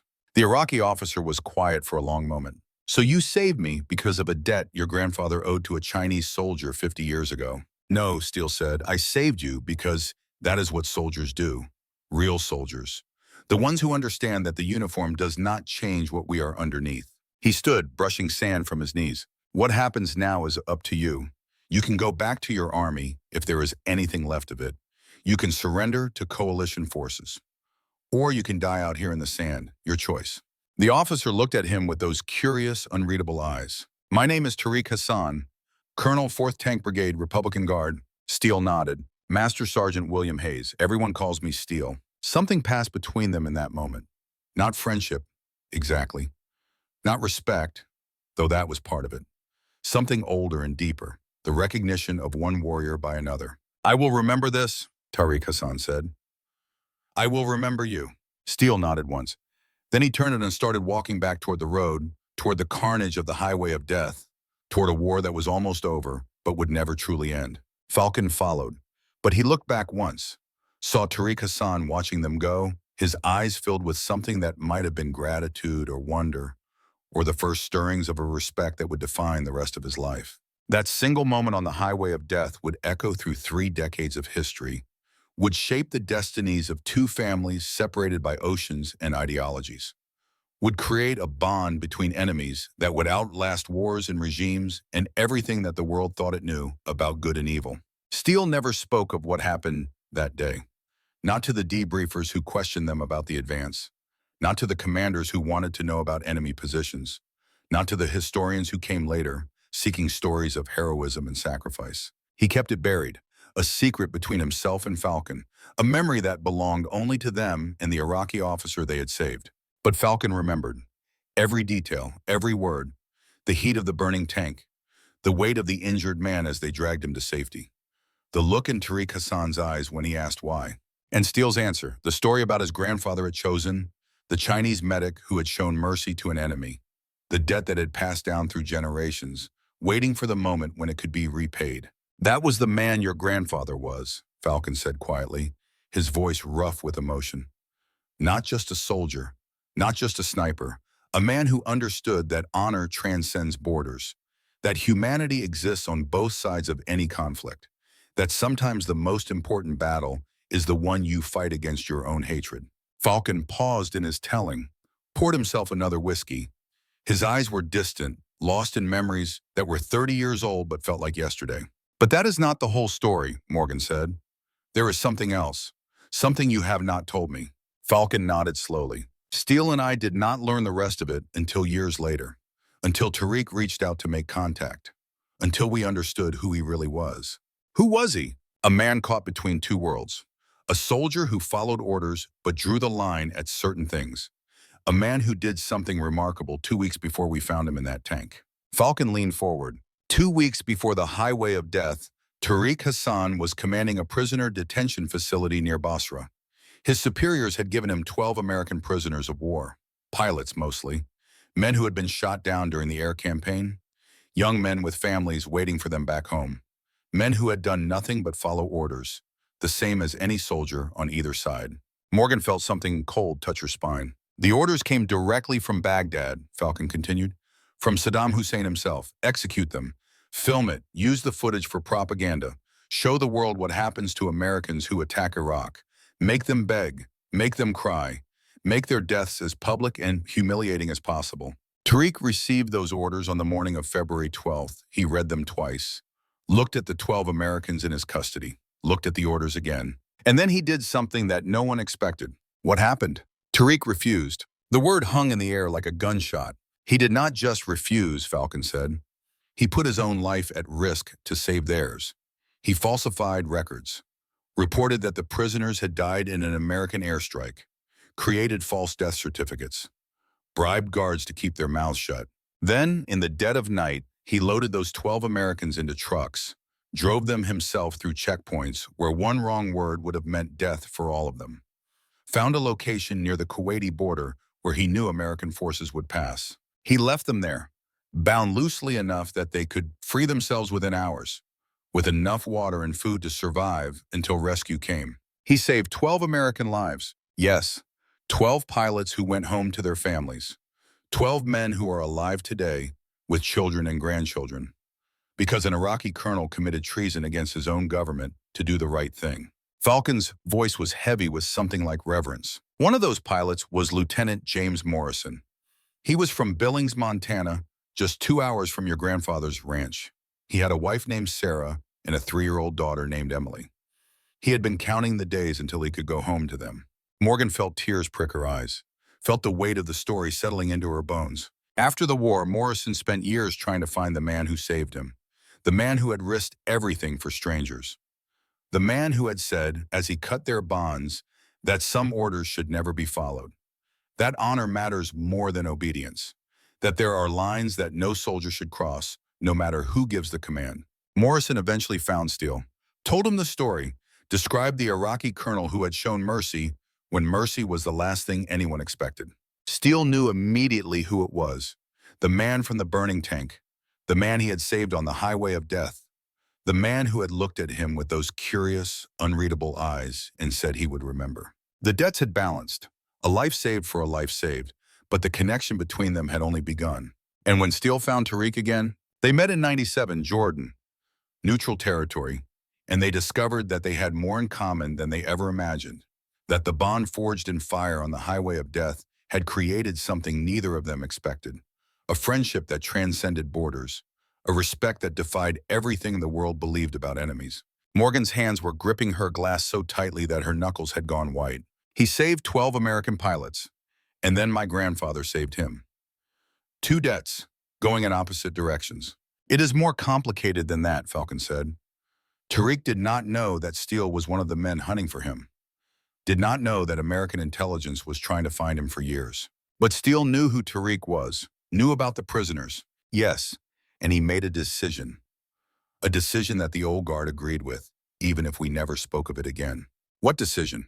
To let Tariq go, to protect the secret of what he had done. Because if the truth came out, Tariq would be killed by his own people. And the 12 pilots he saved would be used as propaganda tools, their rescue twisted into something ugly by politicians on both sides. So Steele and Tariq became allies. They became something more than that.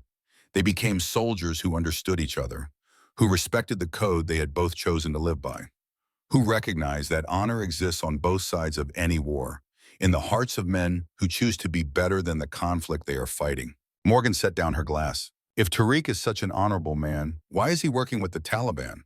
Why has he been killing Americans for 18 years? Falcon was quiet for a long moment. Because he believes he is defending his country, just like your grandfather believed he was defending his. The world is not black and white, Morgan. It is shades of gray all the way down. But the Taliban, they murdered innocents. They shelter terrorists. And American bombs have killed innocents too. American drones have destroyed wedding parties and hospitals. Neither side is clean. Neither side is righteous. Falcon met her eyes. Tariq is not a good man by any simple definition. He has done terrible things in the name of his cause. But he is not the monster you are led to believe. He is a soldier, like your grandfather was. Like I am, like you are. Morgan was silent, processing, trying to reconcile the image of the enemy she had been hunting with the man Falcon was describing. You said Steele and Tariq had an agreement, she finally said. What kind of agreement? Falcon leaned back in his chair. They called it the Warrior's Code, a set of rules that governed how they would interact, even as enemies. Rules that both of them swore to uphold. What rules? Information would be shared when it served both their interests. Certain targets would be off limits. Civilians, families, non-combatants, neither would actively hunt the other. And the most important rule? Our war is between us, never our families. No matter what happens, no matter how bad things get, we do not touch each other's blood. Falcon's voice dropped to a whisper. For 24 years, they kept that agreement.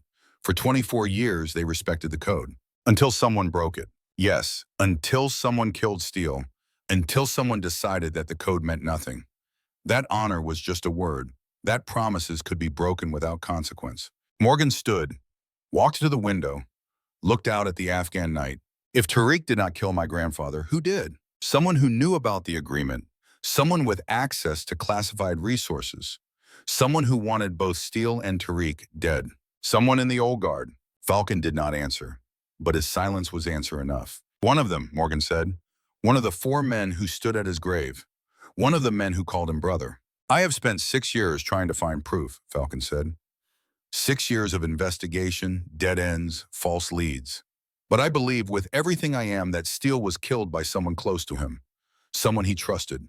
Who? I do not know. Not yet. But Tariq might. He has been investigating too. From his side, using resources I cannot access. That is why he wants to meet with me. Yes, he believes that together we can find the truth. Find the man who betrayed both of them. End this once and for all. The meeting was scheduled for dawn, a village called Karim Abad, deep in territory controlled by Tariq's forces. But they never made it to Karim Abad. 3 hours before dawn, Sarah Mitchell burst into their quarters with news that changed everything. We have a situation, she said.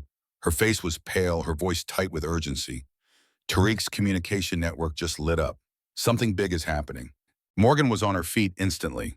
What kind of something? Attack, major assault on a civilian target. A school opening ceremony in a village called Malik Kel. 200 civilians, including 8 American aid workers. Morgan's blood went cold. When? 6 hours from now. The ceremony starts at 10:00 local time. Who is planning it? Not Tariq. Sarah shook her head. The Shadow, the rival faction I mentioned. They have been planning this for weeks. It is designed to be a propaganda victory. Maximum civilian casualties, American dead, all captured on video for distribution. She paused. Tariq just sent us a warning. He is trying to stop it, but he does not have enough men in the area.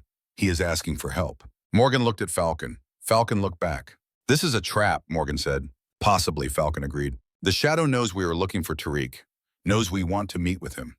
This could be designed to draw us out, get us into an exposed position. Also possible. Morgan was quiet for a moment, thinking, calculating. 200 civilians, 8 Americans. Yes, if we do nothing, they all die. The village burns. The video goes viral. The Shadow wins. Morgan closed her eyes, saw the faces of children she had never met, saw the families who would mourn them, saw the flag-draped coffins of 8 aid workers who had come to Afghanistan to help and would go home in boxes. She opened her eyes. We go, she said. The C-130 was already warming up when they reached the flight line. Commander Shaw had authorized the mission after a brief but intense conversation in which Morgan made clear that she was going with or without official sanction. Shaw had not liked it, but he had understood. SEAL Team Alpha is still recovering from the last engagement, he said. I cannot give you a full assault team. I do not need one, Morgan replied. Falcon and I will handle the overwatch. Get me a helicopter for extraction and a QRF on standby. That is all I need. You are talking about taking on an unknown number of hostiles with 2 shooters. I'm talking about saving 200 civilians and 8 Americans. Shaw had looked at her for a long moment. Then he had nodded. Good hunting, Miss Hayes. The Halo jump was scheduled for 0730. High altitude, low opening. They would exit the aircraft at 25,000 feet, fall for nearly 2 minutes in free fall, and deploy their parachutes at 3,000 feet. It was dangerous, demanding, and the only way to insert into the area without being detected. Morgan stood in the cargo bay of the C-30, checking her equipment for the 3rd time. Rifle secured, ammunition secured, parachute checked and double-checked. Oxygen mask in place, the thin air at altitude already starting to affect her breathing. Falcon stood beside her, calm as always, his movements economical and precise, despite his 67 years. Just like old times, he said, his voice muffled by the oxygen mask. You have done this before? More times than I can count. Though not in a few years. The body does not bounce the way it used to. Morgan almost smiled. Stay close to me on the descent. We need to land together. I know the drill, kid. Was doing this when you were in diapers. The jump light changed from red to yellow. 2 minutes to drop. Morgan felt her heart rate increase, felt the familiar surge of adrenaline that came before every mission. But underneath the physical response, her mind was clear, focused, ready. 1 minute, 30 seconds. The light turned green. The crew chief gave the signal.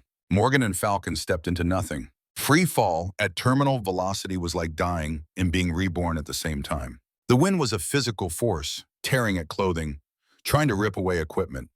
The cold was absolute, minus 40 degrees, the kind of cold that could kill in minutes without proper protection. The world below was a blur of brown and green, spinning slowly as Morgan controlled her descent with small movements of arms and legs. She counted seconds in her head, 20, 40, 60. At 90 seconds, she checked her altimeter, 15,000 feet and falling fast. At 120 seconds, she was at 5,000 feet, getting close. At 3,000 feet, she pulled her ripcord. The parachute deployed with a sharp jolt, the harness biting into her shoulders as her descent slowed dramatically. The roar of the wind faded to a whisper. The chaos of free fall became the controlled glide of canopy flight. Falcon appeared beside her, his chute open, his descent matching hers. They landed in a dry river run at 2 kilometers from the village of Malik Kel. The parachutes were abandoned, buried quickly under rocks and sand. No time to recover them properly. The mission clock was ticking. They moved fast, covering ground with the loping run that special operations soldiers learned to sustain for hours.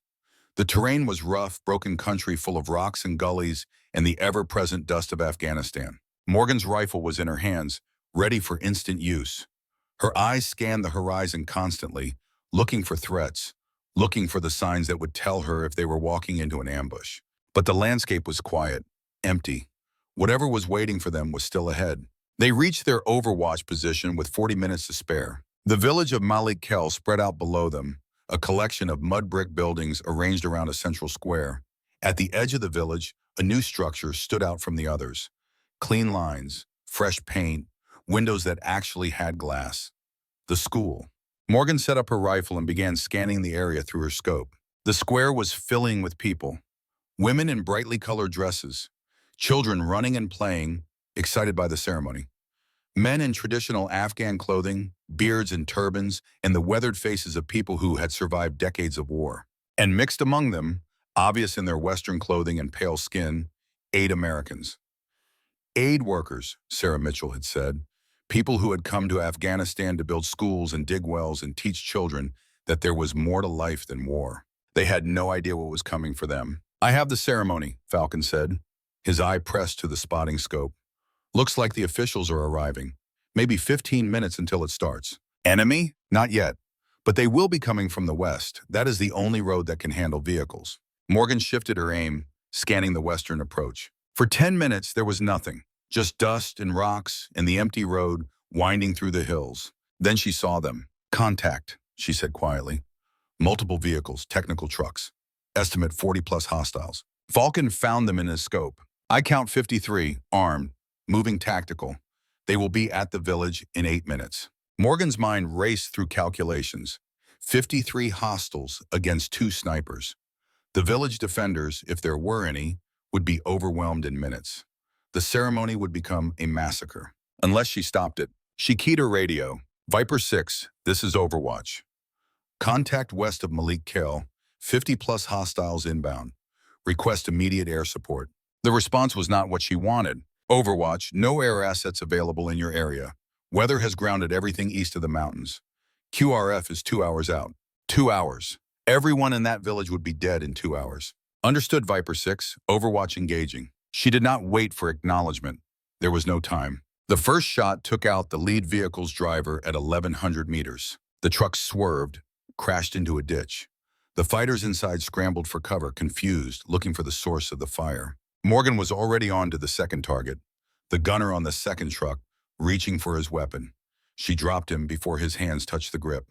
Third target, a man with a radio, probably the commander. Down. Fourth target, fifth, sixth. The convoy had stopped completely now. The fighters going to ground, trying to figure out what was happening. They could hear the shots, but they were too far away to locate the shooter. The sound was bouncing off the hills, echoing in all directions. Falcon called targets with mechanical precision. Range, wind, elevation.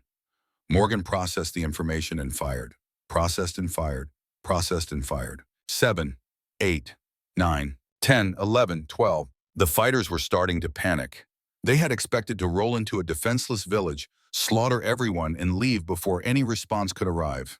Instead, they were being picked apart by an invisible enemy. Some of them broke and ran, scattered into the hills, abandoning their vehicles, abandoning their mission. Others were made of sterner stuff. They pressed forward, using cover, moving in bounds, trying to close the distance to the village. Morgan kept shooting. 13, 14, 15, 16, 17, 18. Her shoulder ached from the recoil. Her eyes burned from staring through the scope. But she did not stop. Could not stop. Every shot was a life saved. Every kill was a family that would not be torn apart today. 19, 20. The assault was faltering. The fighters had lost nearly half their number in less than 10 minutes. They were scattered, demoralized, leaderless. But one man was still pushing forward. One man who moved differently from the others. Older, calmer, commanding. Morgan found him in her scope. He was standing in the open, directing his remaining men, completely unconcerned about the sniper fire that had devastated his force. As if he knew something they did not. As if he had a plan. "Is that the shadow?" Morgan asked. Falcon studied the man through his scope. "Negative. Different build, different age. This is a lieutenant, expendable. The real leader is not here. No. The shadow never leads from the front. He sends men to die while he watches from a distance. Morgan shifted her aim, found another target, a fighter setting up an RPG, trying to get a shot at the village. 21. The battle continued for another 8 minutes. By the time the surviving fighters finally broke and fled, Morgan had fired 34 rounds. 30 of them had found their marks. The village was safe. Morgan watched through her scope as the ceremony continued, the officials apparently deciding that the show must go on despite the sounds of distant gunfire. The children were ushered inside the school. The speeches began. Life went on because that was what life did in Afghanistan. It went on no matter what horrors surrounded it. She should have felt relief, satisfaction, pride. Instead, she felt empty, drained. The adrenaline was fading, leaving behind a weariness that went deeper than physical exhaustion. 30 kills, Falcon said quietly, in less than 20 minutes. 30 men who will never see their families again. 30 men who were coming to kill children. Falcon's voice was firm. Do not mourn them, Morgan. They made their choice. She knew he was right, knew that the men she had killed would have slaughtered everyone in that village without hesitation, knew that this was war and war meant killing. But her grandfather's stories came back to her. The highway of death, the thousands of bodies, the knowledge that even justified killing left scars that never fully healed. We need to move, Falcon said. QRF will be here in 90 minutes. We should get to the extraction point. Morgan started to break down her rifle, and then she saw him. He was standing at the edge of the village, in the shadow of a building that had not been there when Morgan first scanned the area. An older man, gray beard, traditional Afghan clothing. He was looking directly at her position, even though she was over a kilometer away, even though she was concealed in rocks and vegetation. Looking at her as if he could see through the scope, through the distance, through everything. Morgan froze. Falcon, she said quietly. 11 o'clock. Edge of the village. Falcon swung his scope. I see him. Is that? Yes, that is Tariq Hassan. Morgan's finger found the trigger. The crosshairs settled on the center of his chest. Range was 1,400 meters. Wind was light.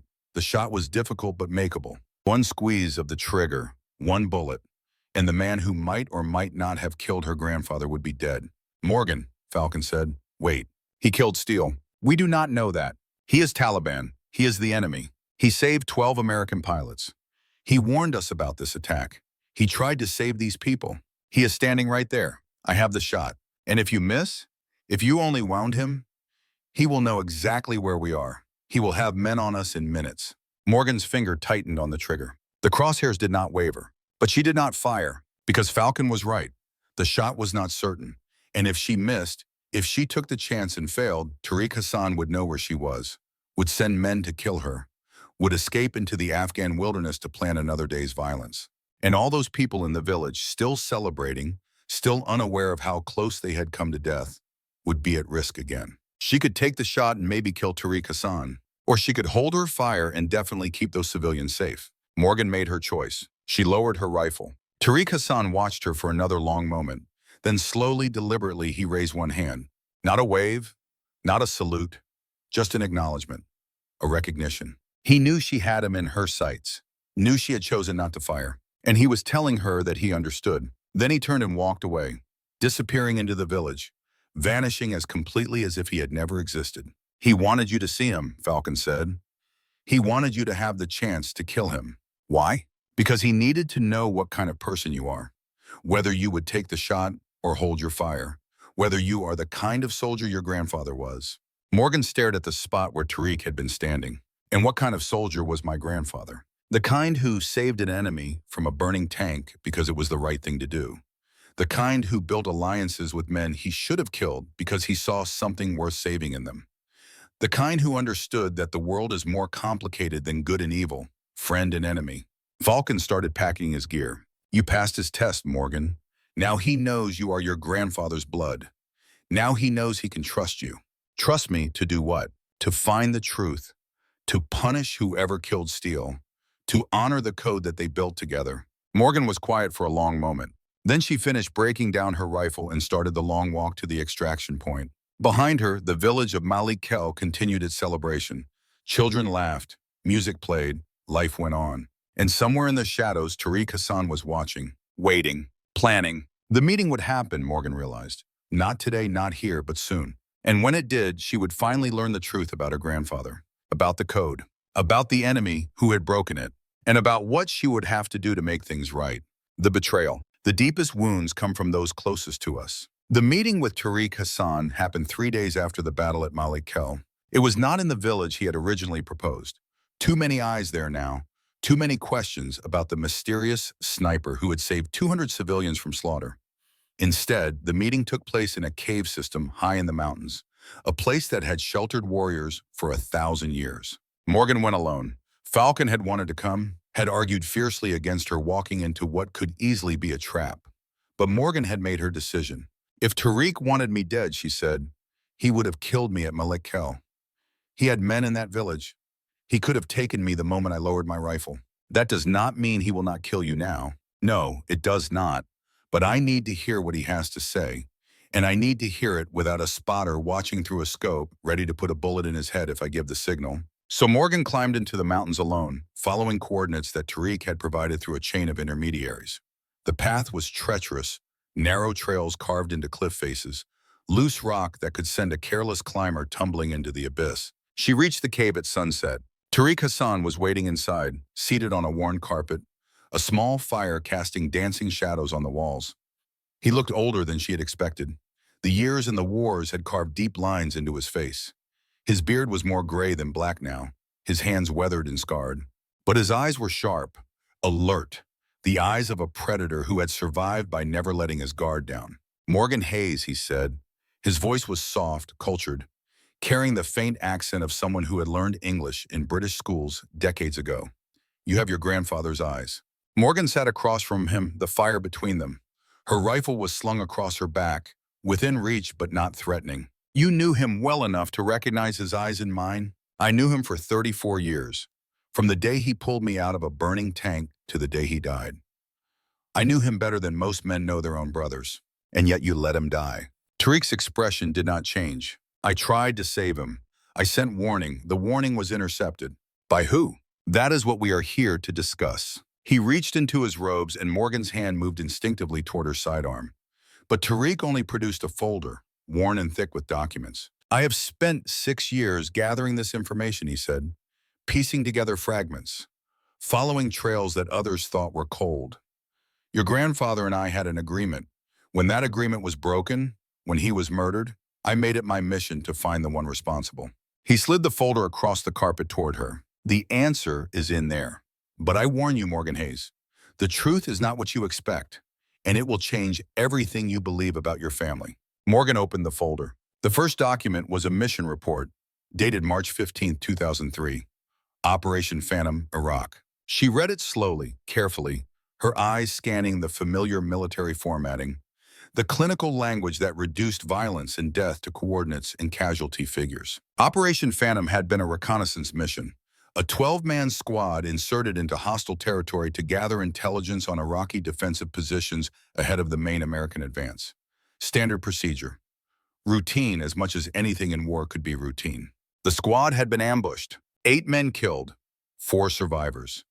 The after-action report blamed Iraqi forces, a well-coordinated attack that caught the Americans in a kill zone with no avenue of escape. Morgan read the names of the dead. Sergeant William Foster, Corporal James Chen, Private First Class Michael Torres, Private David Okonkwo, Specialist Robert Kim, Corporal Anthony Reeves, Private First Class Samuel Wright, and Lieutenant Ryan Mercer. She stopped reading. Mercer. The name hit her like a physical blow. Colonel Frank Mercer, one of the old guard, one of the 4 men who had stood at her grandfather's grave, dropping bullets into the earth. Frank Mercer's son. Keep reading, Tariq said quietly. Morgan turned to the next document. It was marked classified, the red stamp faded with age but still legible, and it told a very different story.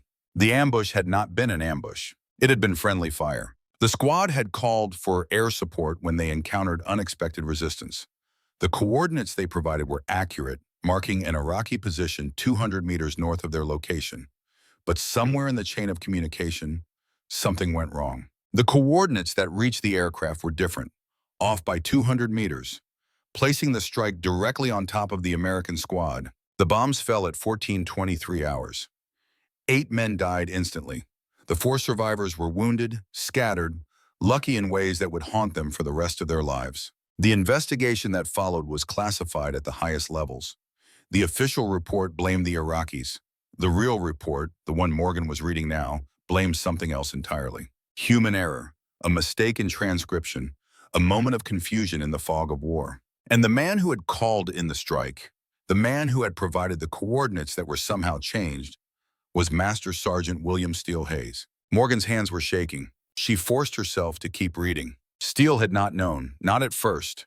The chaos of the battle, the confusion of the aftermath, the official report that blamed the enemy. He had believed, like everyone else, that his men had been killed by Iraqi fire.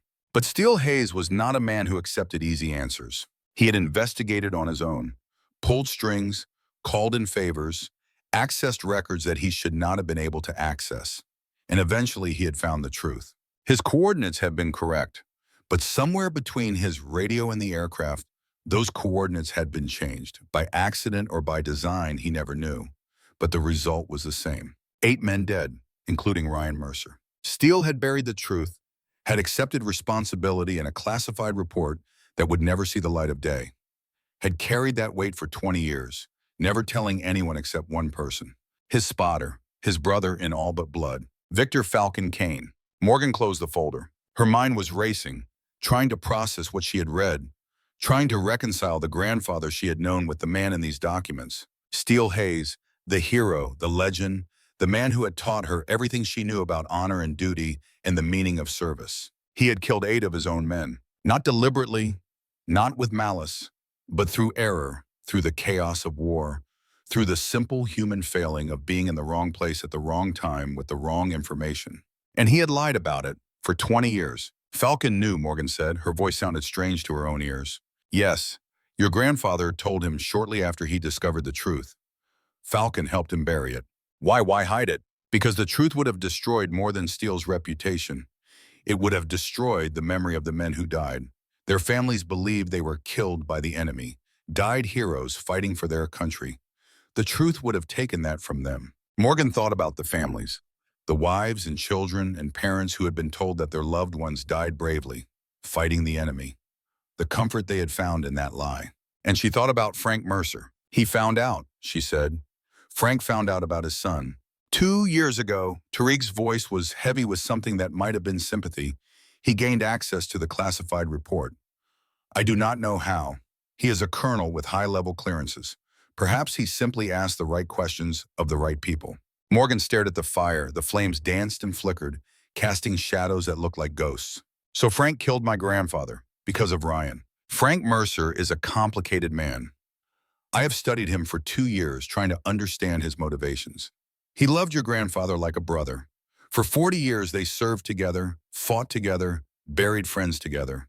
Tariq paused, and then he learned that his brother had killed his son and lied to him about it for 20 years. That kind of betrayal does not create simple anger. It creates something darker, something that consumes everything it touches. He is the shadow. Yes, Frank Mercer is the shadow. He has been coordinating attacks in this region for 2 years, using his access to American intelligence to target operations, to maximize casualties, to undermine everything your grandfather built. Why? What does he hope to accomplish? He wants to destroy Steele's legacy, not just kill the man, but erase everything he stood for. Every soldier who trusted Steele, every operation he supported, every life he saved. Frank wants to burn it all down. Morgan's jaw tightened. He is killing Americans, his own people, men like his son. Yes, the grief has driven him mad, or perhaps not mad, perhaps something worse. Perhaps he has simply decided that if his son's death was meaningless, then all deaths are meaningless. That honor and duty and service are lies we tell ourselves to make the killing bearable. Morgan looked at Tariq Hassan, this man who should have been her enemy, this man who had killed Americans himself, who had fought against everything her country stood for. Why are you helping me? She asked. What do you gain from this? Tariq was quiet for a long moment. Your grandfather saved my life. On a road of death, in the ruins of my army, he saw a human being instead of an enemy. He pulled me from fire and gave me water and asked nothing in return. His eyes met hers. I spent 30 years trying to repay that debt. When he was murdered, that debt transferred to you, his blood, his legacy. There was something else in his voice now, something personal. I also have a daughter, he said, about your age, If someone killed me, I would want a man of honor to help her find justice. I am that man for you. Tariq reached into his robes again. This time he produced something smaller, a photograph worn at the edges, creased from years of handling. He held it out to her. Morgan took it. The image showed two men standing in front of a mud brick building somewhere in the Middle East. One was her grandfather, younger, leaner, but unmistakably Steele Hayes. The other was Tariq Hassan, also younger, his beard still black, his eyes not yet carrying the weight of decades of war. They were smiling. This was taken in 2005, Tariq said. Jordan, one of our meetings, your grandfather brought this photograph as a gift. He said it was proof that enemies could become something else, something better.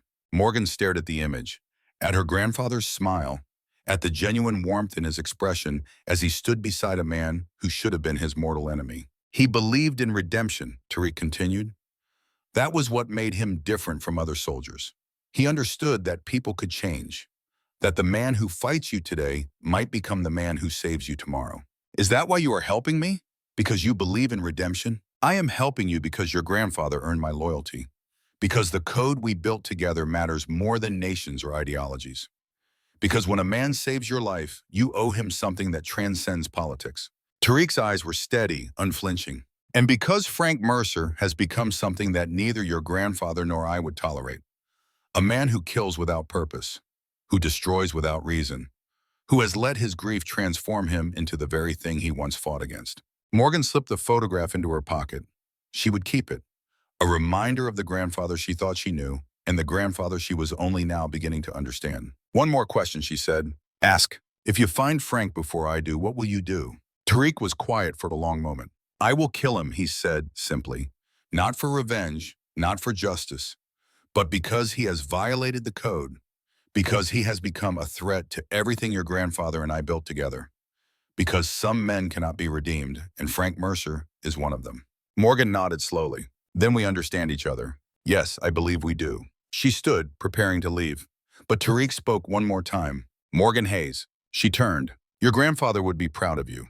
Not because you are a warrior, not because you can kill with precision and efficiency, but because you came here alone, seeking truth instead of vengeance. Because you listened before you judged. Because you are his blood in the ways that matter most. Morgan did not know how to respond to that, so she simply nodded and walked toward the cave entrance. Go with God, Tariq called after her, and may you find the peace that your grandfather never could. Morgan left the cave as dawn was breaking. The mountains were painted in shades of gold and rose, beautiful in a way that seemed obscene given what she had learned. Her grandfather had made a mistake, a terrible, costly mistake that had killed 8 men and destroyed a father's faith in everything he believed. And he had hidden that mistake for 20 years, carrying the weight alone, never telling the one person who had a right to know. Frank Mercer. Morgan understood now why Frank had done what he did. Understood the rage, the betrayal, the consuming need to tear down the man who had taken his son and then sat at his table, year after year, pretending that nothing was wrong. She did not forgive him, could never forgive him, but she understood. The helicopter was waiting at the extraction point.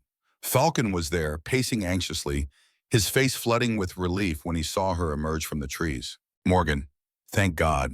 What happened? What did he tell you? Morgan walked past him without speaking, climbed into the helicopter, sat in silence as the rotors spun up and the aircraft lifted into the morning sky. Falcon climbed in beside her. His eyes searched her face, looking for answers. Morgan, he said quietly, talk to me. She turned to look at him.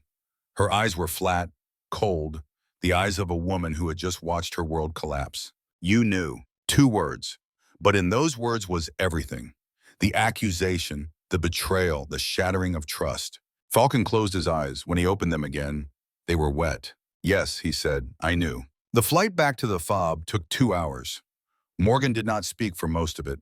She sat in silence, staring out the window at the Afghan landscape passing below, processing everything she had learned. Falcon sat across from her, waiting.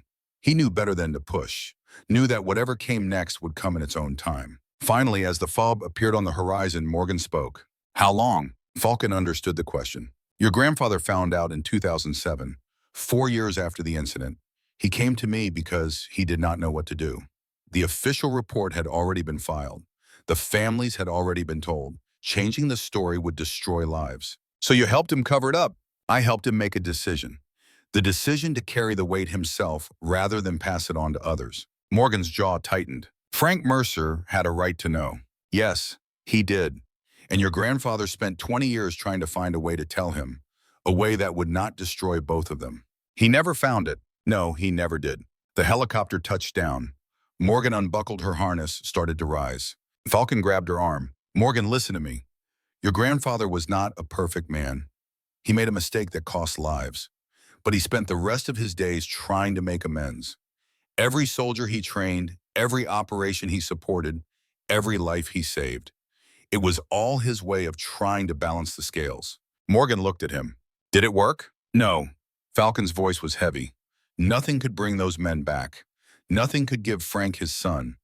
But Steele tried. Every day, until the day he died, he tried. And now Frank is the shadow, killing Americans, destroying everything Steele built.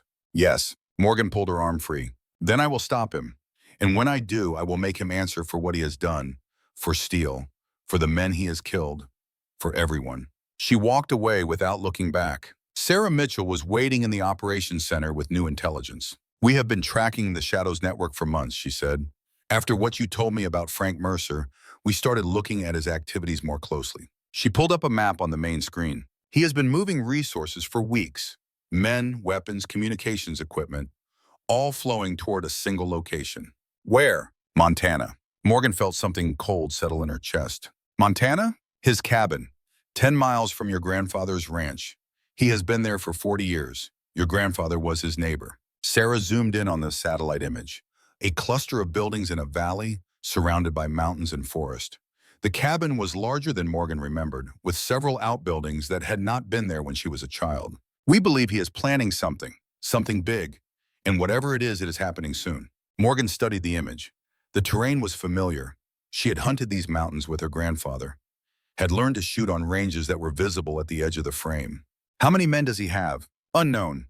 Our surveillance has been limited, but we have identified at least 20 individuals moving through the area in the past week. 20 men. In the mountains, Morgan knew like the back of her hand. I need a team, she said. Commander Shaw has already authorized SEAL Team Alpha, Sarah said. They will be ready to move in 6 hours. Not enough. I need to get there now. Morgan turned to Falcon, who had followed her into the operations center. Can you fly? Falcon raised an eyebrow. It has been a while, but yes, why? Because we are taking the next transport back to the States. And when we get there, we are going to find Frank Mercer. Morgan, Sarah said, this is not a solo operation. We need to coordinate with domestic law enforcement, get proper authorization. There is no time. Every hour we wait is an hour Frank has to plan, to prepare, to disappear. I am not going to let him slip away. She looked at Falcon. Are you with me? Falcon did not hesitate. Until the end. The flight from Afghanistan to the United States took 18 hours.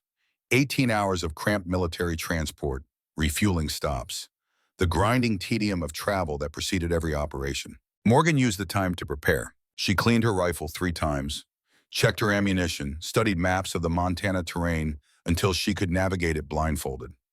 Ran through scenarios in her mind, planning for every contingency, every possible variation of what might happen when they found Frank Mercer. Falcon sat beside her, doing his own preparations. Despite his age, despite the years that had passed since his last combat deployment, he moved with the quiet competence of a man who had never truly stopped being a warrior. They did not talk about Steele, did not talk about the secrets that had been kept, the lies that had been told. There would be time for that later, if there was a later. For now, there was only the mission. They landed at a small airfield outside Missoula as the sun was setting. A rental car was waiting, arranged through channels that Morgan did not ask about. Within an hour, they were driving into the mountains, heading toward the valley where Frank Mercer had built his fortress. The roads grew narrower as they climbed. Paved highway gave way to gravel. Gravel gave way to dirt. The forest closed in around them, towering pines blocking out the last light of day. Morgan knew this land, had driven these roads with her grandfather countless times, had never imagined that she would be driving them now, hunting one of his closest friends. How do you want to play this? Falcon asked. We scout first, see what we are dealing with. Then we make a plan. And if Frank sees us coming, then we improvise. The cabin appeared through the trees just as darkness fell. Lights were on inside, warm yellow glow spilling from windows that looked out over the valley. Smoke rose from the chimney, carrying the smell of wood fire. It looked peaceful, welcoming, the kind of place a man might retire to spend his final years in quiet contemplation. But Morgan could see the other signs.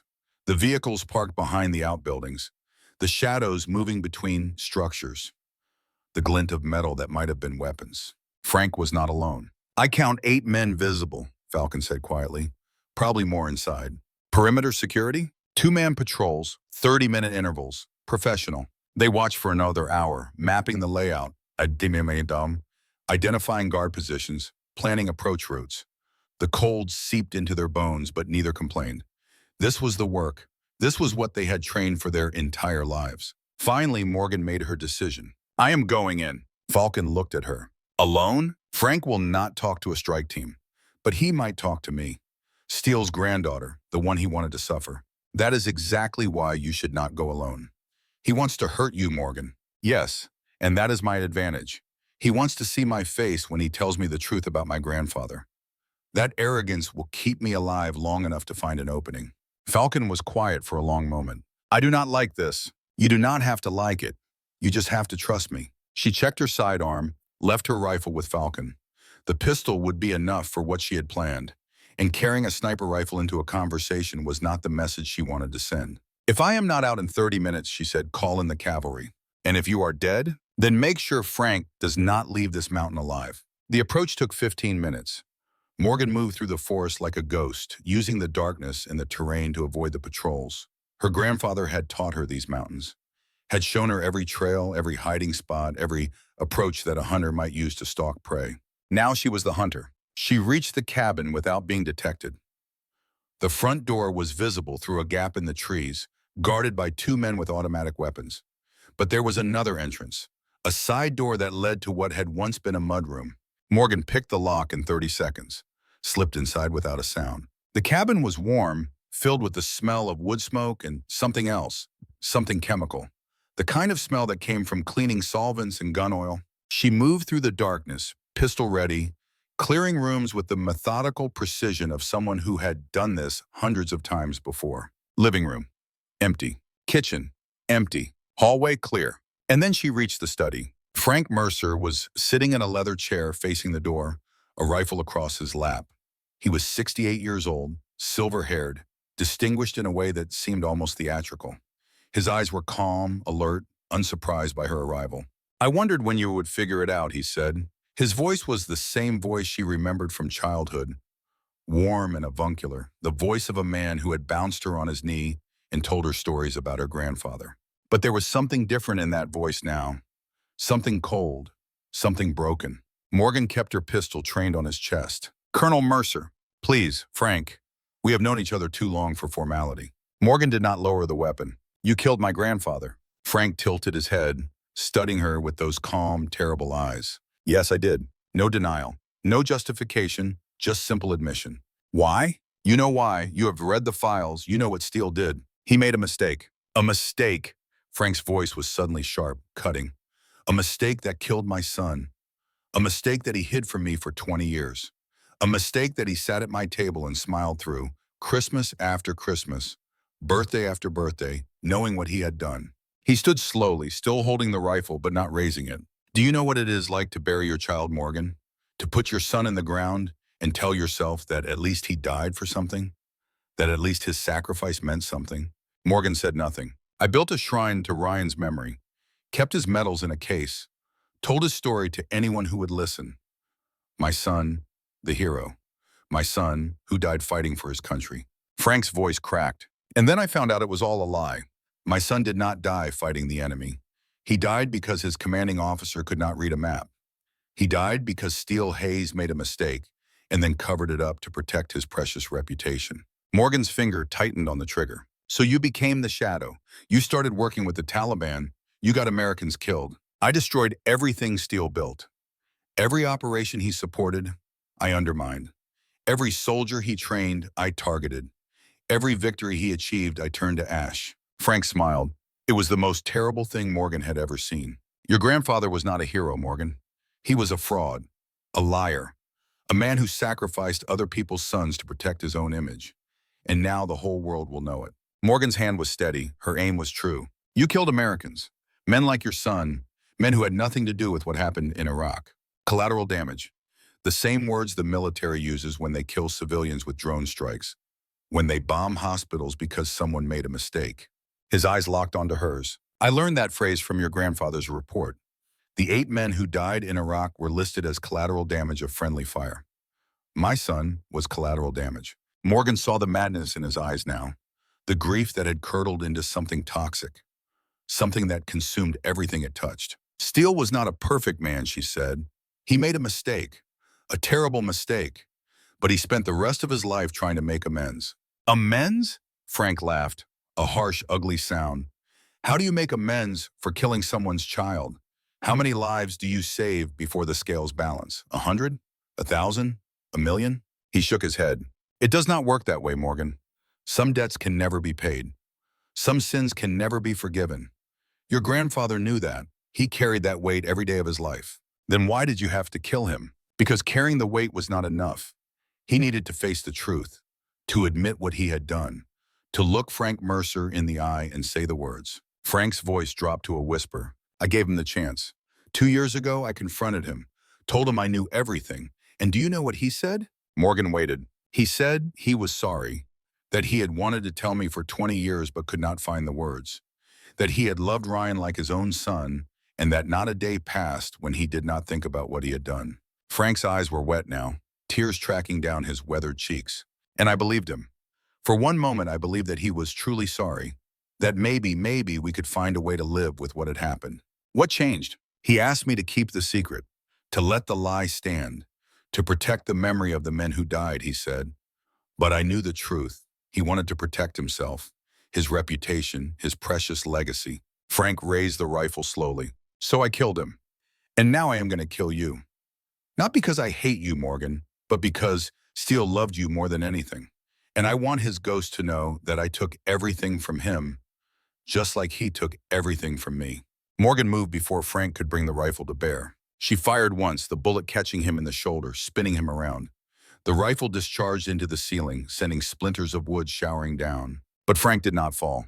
He came at her with a speed that seemed impossible for a man his age, tackling her, driving her backward into a bookshelf. Books cascaded around them. Morgan's pistol went flying. They grappled on the floor, 2 warriors who had trained their entire lives for moments like this. Frank was strong despite his years, strong and desperate and consumed by a rage that had been building for 20 years. His hands found her throat. Morgan struggled, tried to break his grip, but the angle was wrong. She could feel her vision starting to gray at the edges, the darkness closing in. She reached for her boot knife, the blade her grandfather had given her when she graduated from sniper school. Her fingers closed around the handle. She drove the blade into Frank's thigh. He screamed, released her throat. Morgan rolled away, gasping for air, trying to get her bearings. Frank was already up, limping toward the door, shouting for his men. And then the window exploded inward. The firefight lasted 12 minutes. Frank's men came from every direction, alerted by the gunshot, swarming toward the cabin like angry hornets. Morgan retrieved her pistol and took cover behind an overturned table, returning fire with controlled bursts.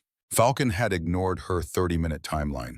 He had been watching through his scope, had seen Frank attack her, had made his own decision. The first 3 of Frank's men died before they understood what was happening. Falcon's shots came from somewhere in the darkness, precise and deadly, dropping targets at 200 meters, like he was shooting paper at a range. But there were too many of them. Morgan took a round in the shoulder. The impact spun her around, slammed her into the wall. Pain exploded through her body, white-hot and all-consuming. She kept shooting. 2 more down, then 3. The cabin was filling with smoke and the smell of cordite, the air thick with the chaos of close-quarters combat. Frank was gone. Morgan had lost track of him in the confusion. He could be anywhere now, escaping into the darkness, disappearing into the mountains he knew as well as she did. She had to stop him. Morgan staggered toward the back door, clutching her wounded shoulder, blood seeping between her fingers. The night air hit her like a slap, cold and sharp. She could hear a helicopter spinning up somewhere nearby, the whine of rotors cutting through the gunfire. Frank, she ran toward the sound, ignoring the pain, ignoring the voice in her head that told her she was in no condition to fight. The helicopter was behind the main outbuilding, its navigation lights blinking in the darkness. Morgan raised her pistol. Frank Mercer was climbing into the cabin, his wounded leg dragging, his face pale with blood loss. He saw her and their eyes met across the distance. For one moment, neither of them moved. Then the helicopter lifted off, banking hard, disappearing into the night sky before Morgan could get a clear shot.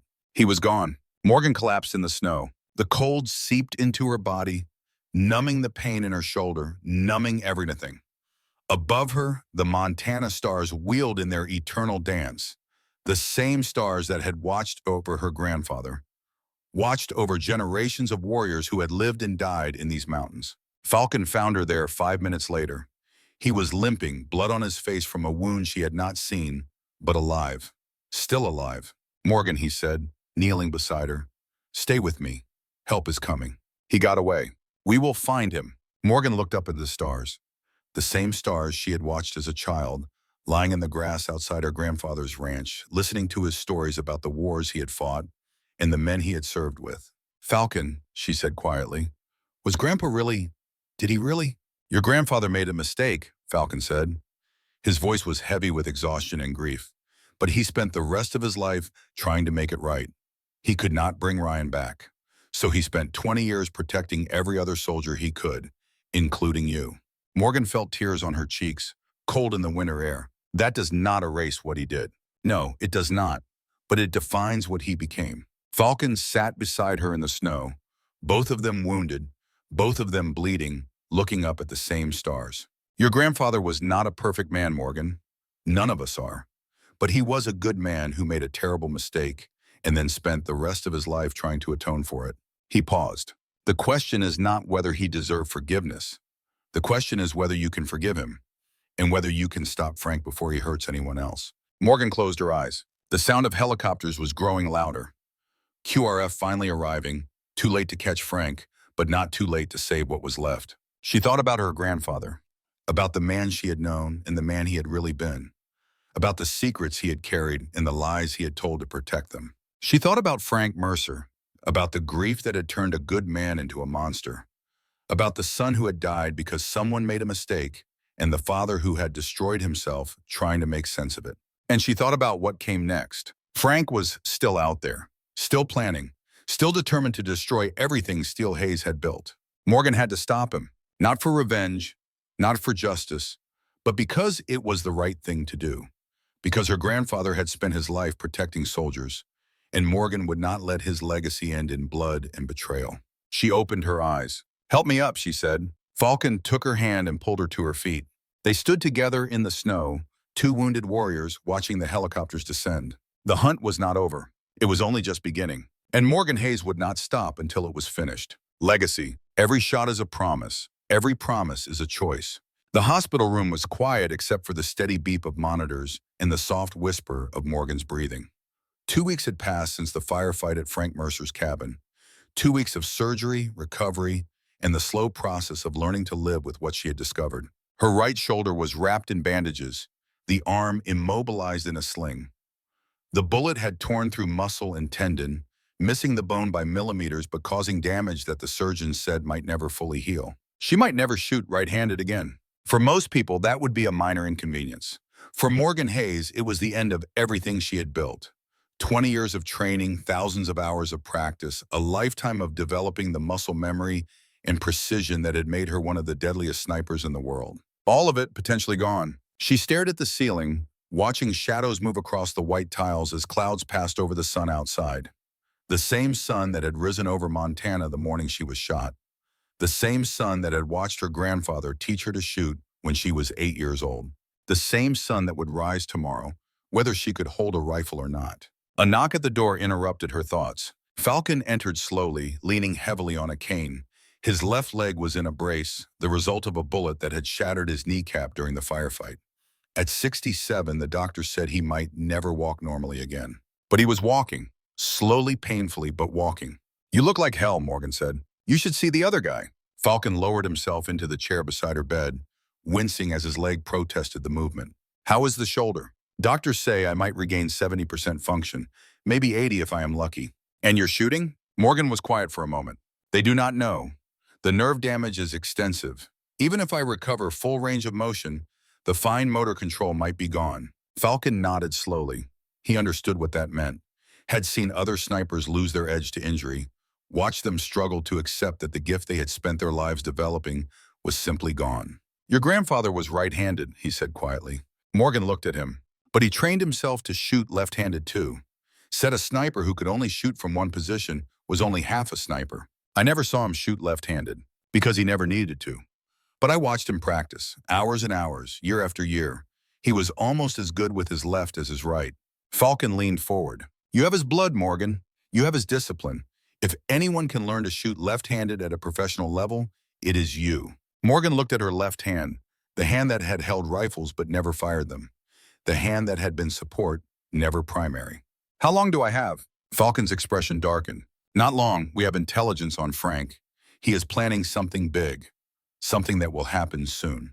What kind of something? Falcon pulled out his phone, showed her a photograph. It was a flyer professionally printed announcing an event. Desert Storm Veterans Memorial Ceremony. Washington, D.C. 3 weeks from now. Morgan felt something cold settle in her stomach. The ceremony marks the 35th anniversary of the Gulf War, Falcon continued. Hundreds of veterans will be there, families, politicians, media, and Frank. Frank has been planning this for months. He wants to destroy everything steel built, everything Desert Storm represented. And what better way than to attack the men who fought there, the men who survived while his son did not? Morgan sat up slowly, ignoring the pain in her shoulder. How many men does he have? We are not sure. After the cabin, he went underground. But our sources suggest he has been recruiting. Former military, mostly. Men who feel betrayed by the system. Men who have lost faith in the country they served. He is building an army. He is building a statement. A massacre at a veteran ceremony would send a message that nowhere is safe. That the men who fought for America cannot even gather to remember their service without being slaughtered. Falcon's jaw tightened. We have to stop him, Morgan. This is not just about revenge anymore. This is about saving lives. Morgan looked at her bandaged shoulder, at her left hand, at the cane leaning against Falcon's chair. 2 wounded warriors. One 67 years old with a shattered knee, 128 with a destroyed shooting arm, against an unknown number of enemies, led by a man who had nothing left to lose. Then we better start training, Morgan said. The next 3 weeks were the hardest of Morgan's life. She trained for 16 hours a day, every day. Learning to shoot left-handed from scratch, rebuilding muscle memory that had taken 20 years to develop, pushing through pain that would have broken most people. Falcon was there every step of the way. He could not stand for long periods. So he sat in a wheelchair, using her grandfather's old spotting scope, calling corrections as Morgan fired round after round at targets that seemed impossibly far away. Too high. Adjust point 3 mils down. Morgan adjusted. Fired again. Better. But you are anticipating the recoil. Let the shot surprise you. She fired again. That is it. That is the one. But it was not good enough. Not yet. Her left-handed groups were twice the size of what she could achieve with her right. Her speed was half what it had been. Her confidence, built over 2 decades of perfect performance, was shattered. I cannot do this, she said one evening, after missing 3 consecutive shots at 800 meters. I am not good enough, not with my left hand. Falcon looked at her with those pale blue eyes that had seen 50 years of war. Your grandfather missed his first 30 shots when he was learning to shoot, he said quietly. Did he tell you that? Morgan shook her head. First day of training, back in Korea. He was 17 years old, thought he knew everything. His instructor put a rifle in his hands, pointed at a target 200 yards away, and told him to hit it. Falcon smiled at the memory. Steele missed 30 times in a row. Every single shot went wide. He was so frustrated he wanted to quit, wanted to throw the rifle down and walk away. But he did not. No, he did not.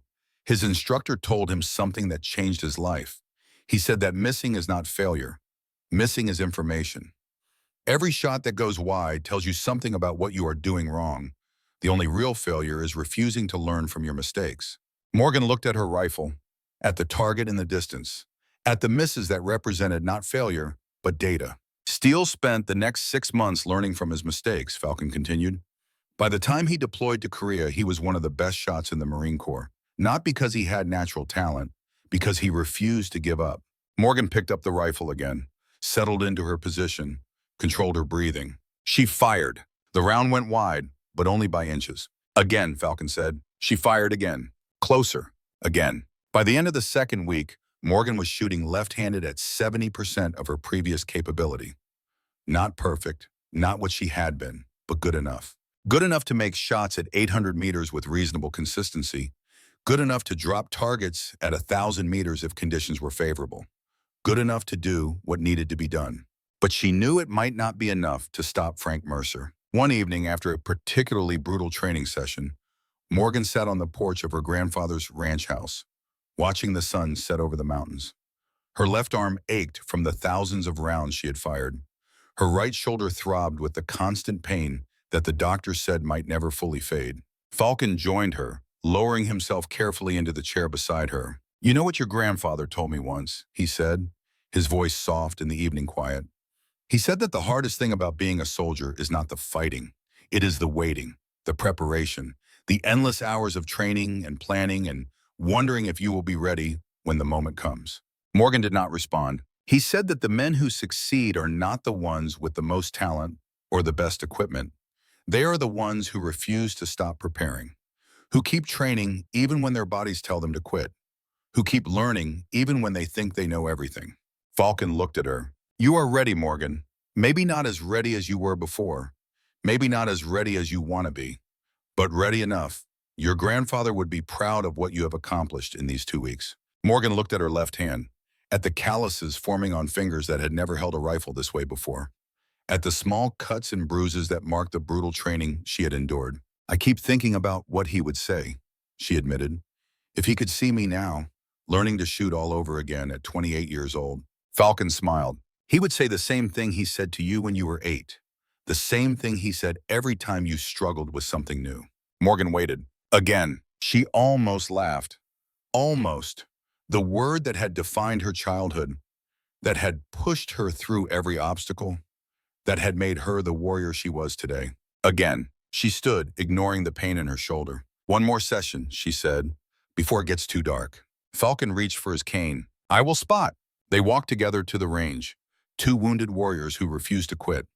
The sun was low on the horizon, casting long shadows across the Montana landscape. The same landscape where Morgan had first learned to shoot. The same landscape where her grandfather had trained her, year after year, until she became something extraordinary. She set up at the 1,000-meter line, a distance that would have been routine before her injury, a distance that now felt like climbing Everest with a broken leg. "Target is center mass," Falcon said, settling behind the spotting scope. "Wind is light, maybe 2 miles per hour from the left. Temperature is dropping. Cold air is denser. Adjust point 1 mils down." Morgan made the adjustment, settled into position, felt the unfamiliar grip of her left hand on the rifle, the awkward placement of muscles that had never been asked to do this job before. She breathed, once, twice, 3 times, and fired. The round went high, 6 inches above the target. "You are still compensating for a recoil pattern that does not exist," Falcon said calmly. "Your right hand learned to push back against the kick. Your left hand does not know that yet. Trust the rifle. Let it do the work." Morgan adjusted her grip, breathed again, fired. The round went low, 3 inches below center. "Better. You overcompensated. Find the middle ground." She fired again and again and again. By the time the sun disappeared behind the mountains, she had fired 50 rounds. 42 of them had hit the target. Not her old standards, not even close, but progress. 42 out of 50, Falcon said as they packed up the equipment. "From 1,000 meters, with your offhand, after 3 weeks of training." Morgan did not respond. The numbers felt like failure. "Your grandfather spent 6 months learning to shoot left-handed," Falcon continued. 6 months to get where you are after 3 weeks. You have his talent, Morgan, and something else. Something even he did not have." "What?" "Desperation. You do not have 6 months, you have 6 days. And that is making you learn faster than anyone I have ever seen." Morgan looked at her left hand in the fading light, at the calluses and bruises, at the proof of how hard she had pushed herself. "It is not enough," she said quietly. "No," Falcon agreed, "but it will have to be." The old guard came to Montana on the 15th day. Tom Bradley arrived first. 65 years old, still built like a linebacker, his face weathered by decades of sun and wind and the particular stress that only combat veterans understand. He had been Steele's squad leader in the early days, before either of them had rank or reputation. Pete Sullivan came next, 69, the oldest of them all, walking with the slight limp that was the permanent reminder of a knee replacement 2 years ago. Navy SEAL, multiple combat deployments including Grenada, Panama, Desert Storm, and a dozen other conflicts that never made the news. They gathered in the living room of Steele's old ranch house, the same house where Morgan had learned to shoot, the same house where the old guard had met for decades to remember the wars they had fought and the friends they had lost. Now there were only 4 of them left: Morgan, Falcon, Tom, and Pete. And one of their brothers had become the enemy they had to destroy. "We have been tracking Frank's communications," Tom said, spreading maps across the coffee table. "He has been coordinating with cells across the country, former military, like Falcon said. Men with grudges, men who feel abandoned by the system." "How many?" "We estimate 50 to 60 fighters, possibly more. They have been moving into position around Washington, D.C. for the past week." Pete Sullivan leaned forward, his experienced eyes scanning the maps. "The ceremony is scheduled for 1,400 hours at the National Mall. Open-air venue, thousands of attendees, minimal security screening. It is a soft target." "Frank knows that," Morgan said. "He planned it that way." "The question is, how do we stop him?" Falcon said from his wheelchair. "We are 4 people against 60. Those are not good odds." Tom Bradley smiled grimly. "We are not 4 people. We are the old guard, and we have friends." Over the next week, allies materialized from the shadows of American military history. Nathan Cole arrived with 4 members of SEAL Team Alpha, the men Morgan had saved in Afghanistan. They came without orders, without authorization, on leave that they had taken specifically for this purpose. "You saved our lives," Cole said simply. "Now we return the favor." Tyler Reed came too. His legs were still weak from the spinal injury, but he could walk, could shoot, could stand with the woman who had blamed herself for his wounds. "This is not your fault," he told her when he arrived. "What happened to me was war. Chaos, bad luck. You did everything you could. I should have been faster, and I should have been more careful about my position. We can play the blame game forever, or we can focus on what matters. Stopping Frank, saving lives." He smiled, the first real smile Morgan had seen from him since Afghanistan. "Besides, I owe you a debt. Let me pay it." The plan came together in pieces. Intelligence from Sarah Mitchell indicated that Frank would position his men at multiple points around the National Mall, creating overlapping fields of fire that would turn the ceremony into a kill zone. The attack would begin with explosives designed to create panic and confusion, followed by coordinated gunfire that would maximize casualties. It was a professional operation designed by a professional soldier. Frank Mercer had spent 40 years learning how to kill efficiently. Now he was applying those skills to the people he had once sworn to protect. "We need to neutralize his positions before the attack begins," Morgan said, studying the maps. "That means identifying every shooter, every bomb, every threat before they can act." "That is a lot of ground to cover," Cole observed, "which is why we split up." Morgan pointed to positions on the map. "Falcon and I take the high ground here, overlooking the main ceremony site. Cole, you take your team to the eastern approach. Tom and Pete cover the western flank." "And Tyler?" Tyler grinned. "I will be in the crowd, eyes on the ground, identifying threats before they can get into position." It was dangerous. All of it was dangerous. But it was the only plan that had any chance of working. "What about Frank himself?" Falcon asked. "He will not be on the front lines. He will be commanding from somewhere safe." "I know," Morgan said. "That is why we need to find him first. And when we do, we take him together." She looked at Falcon. 2 shooters, 1 target, the way my grandfather would have wanted it. Falcon nodded slowly. Something passed between them, an understanding, a commitment. 2 generations, he said quietly. 1 final shot. The morning of the ceremony dawned clear and cold. December in Washington, D.C., the kind of crisp winter day that made breath visible and froze exposed skin in minutes. Morgan stood on the roof of a building overlooking the National Mall, her rifle assembled and ready. Her left hand was steady on the grip, her eye pressed to the scope. Beside her, Falcon sat in a portable chair, his shattered knee elevated, his own rifle mounted on a tripod for stability. They would shoot together. That was the plan. 2 bullets, 1 target, no chance for escape. Below them, the mall was filling with people. Veterans in their service caps and medals, some walking proudly, others in wheelchairs or supported by canes. Families clustered together, children running and laughing, unaware of the danger that surrounded them. Politicians and dignitaries assembled on the stage, preparing for speeches that praised the sacrifice and service of a generation. Thousands of potential victims, hundreds of potential shooters hiding among them. "I have eyes on 3 possible hostiles," Falcon reported quietly. 9 o'clock near the Washington Monument. "They are moving wrong, too alert, too coordinated." 2. Morgan swung her scope to the location. Found the 3 men Falcon had identified. They were wearing civilian clothes, but something about them screamed military. The way they moved, the way they watched. "Confirmed. Mark them for Cole's team." Falcon keyed his radio, transmitted the coordinates. All across the mall, the hidden network of defenders was doing the same thing. Identifying threats, marking positions, building a picture of Frank's operation piece by piece. 20 minutes to ceremony start, Falcon said. "We need to find Frank soon." Morgan kept scanning, looking for the one man who mattered, the one man who could stop all of this with a single order, or start it. Frank Mercer announced himself at 13:47 hours. His voice came over the public address system, hijacked from the ceremony's audio feeds, broadcast to the thousands of people gathered on the mall. "Ladies and gentlemen, veterans, families, distinguished guests." The voice was calm, measured, the voice of a career military officer addressing his troops. "You have gathered here today to celebrate a lie, to honor men who are called heroes, but who are nothing more than killers. To remember a war that was fought for oil and pride and the glory of politicians who never held a rifle." Murmurs spread through the crowd. Confusion, fear. "I am Colonel Frank Mercer. I served in Desert Storm. I believed in the mission. I believed in my brothers in arms." His voice hardened. "And then I learned the truth. That the men I trusted betrayed me. That the heroes we celebrate are frauds. That my son died not fighting the enemy, but killed by his own commanding officer. Killed by friendly fire. Killed by a mistake that was covered up to protect reputations." Morgan heard the words and felt them cut into her. The truth that her grandfather had hidden. The truth that had driven Frank Mercer mad. "Today you will learn what I learned. That there are no heroes. That honor is a lie we tell ourselves to make the killing bearable.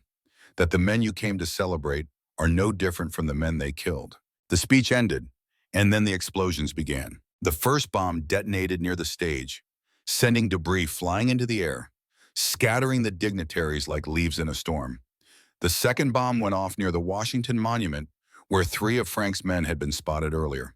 But Cole's team had reached them first. The 3 shooters were down before they could draw their weapons, neutralized by the SEALs who had moved into position during Frank's speech. Across the mall, similar scenes played out.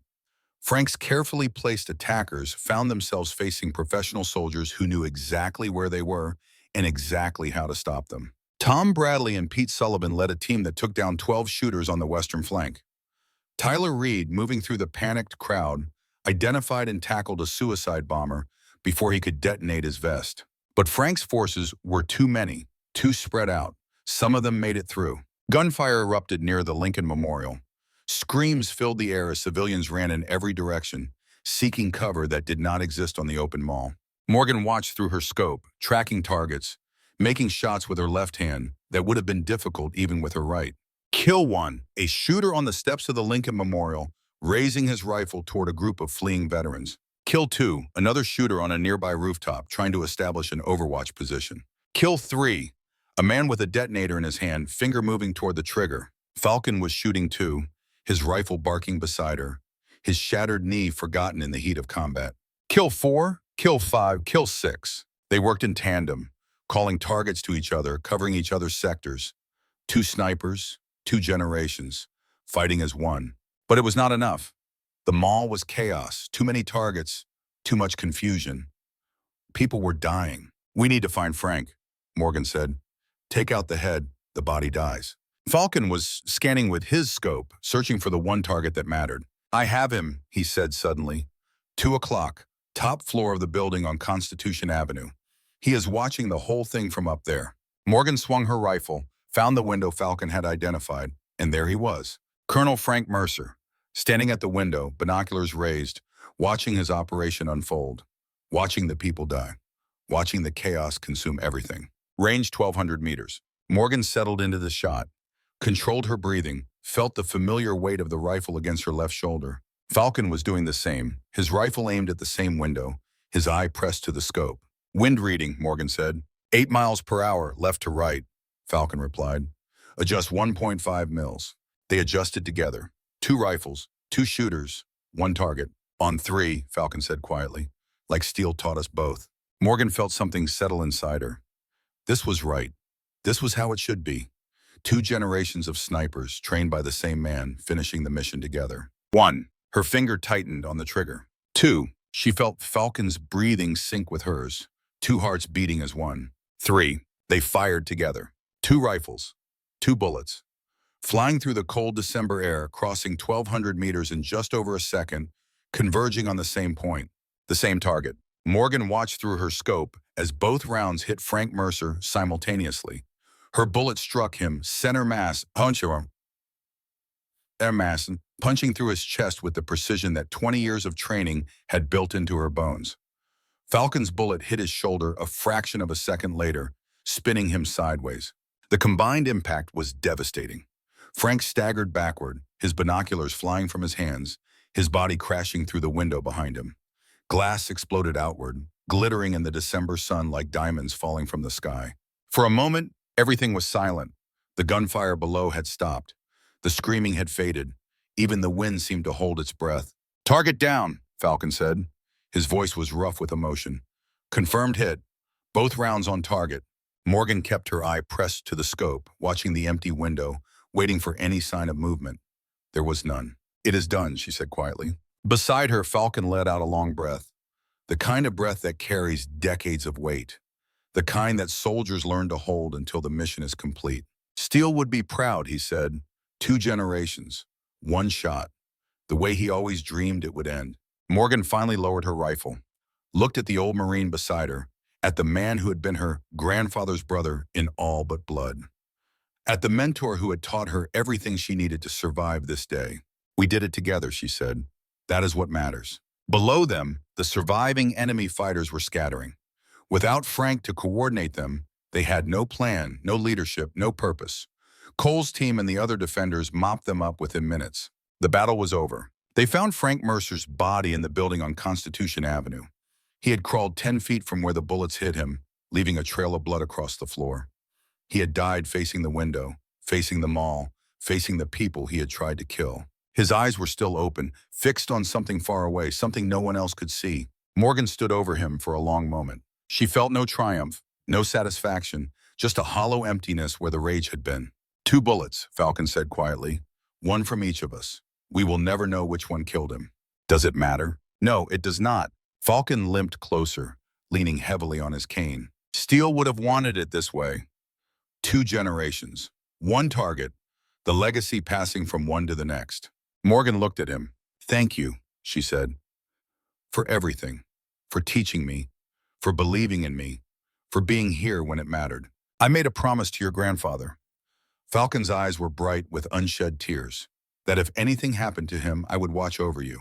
Help you become what he knew you could be. He smiled, the first real smile she had seen from him in weeks. I think I kept that promise. The aftermath of the attack lasted for hours. Emergency responders flooded the mall, treating the wounded, recovering the dead. Politicians made speeches about resilience and courage. Media crews broadcast images of chaos and heroism to a shocked nation. 19 people had been killed in the attack. 63 wounded. Numbers that would have been 10 times higher if Frank's plan had succeeded. Morgan did not stay for the speeches, did not stay for the interviews or the congratulations or the medals that would inevitably follow. She went to find Falcon. He was sitting on a bench outside the building where Frank had died, his cane beside him, his face turned up to catch the weak December sun. How is the knee? Morgan asked. Hurts like hell, Falcon replied, but it will heal eventually. Morgan sat beside him. What happens now? Falcon was quiet for a long moment. Now we go home. Back to Montana. Back to the ranch where your grandfather taught us both what it means to be soldiers, what it means to keep promises. He looked at her, and then we rest. For a while at least, until the next time someone needs us. Morgan nodded. The sun was setting over Washington, D.C., painting the sky in shades of gold and crimson, the same colors that painted the Montana sky she remembered from childhood. the same colors that would welcome her home. 3 days later, Morgan stood at the cemetery in Montana. She had come alone at dawn, when the snow was still fresh and the world was quiet. 2 headstones stood before her, her grandfather's, which she had visited so many times, and beside it a fresh mound of earth where Falcon would be buried the next morning. He had died in his sleep, 2 nights after Washington, peacefully according to the doctors. No pain, no struggle. His heart had simply stopped, as if it had finally given itself permission to rest.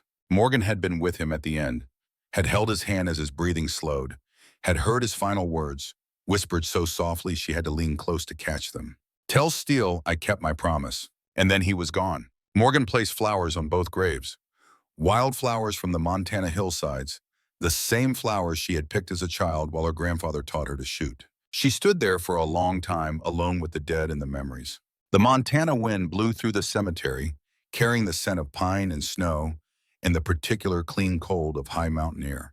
It was the same wind that had blown through this place when her great-grandfather was buried here. The same wind that had witnessed 3 generations of Hayes soldiers being laid to rest in this quiet corner of the world.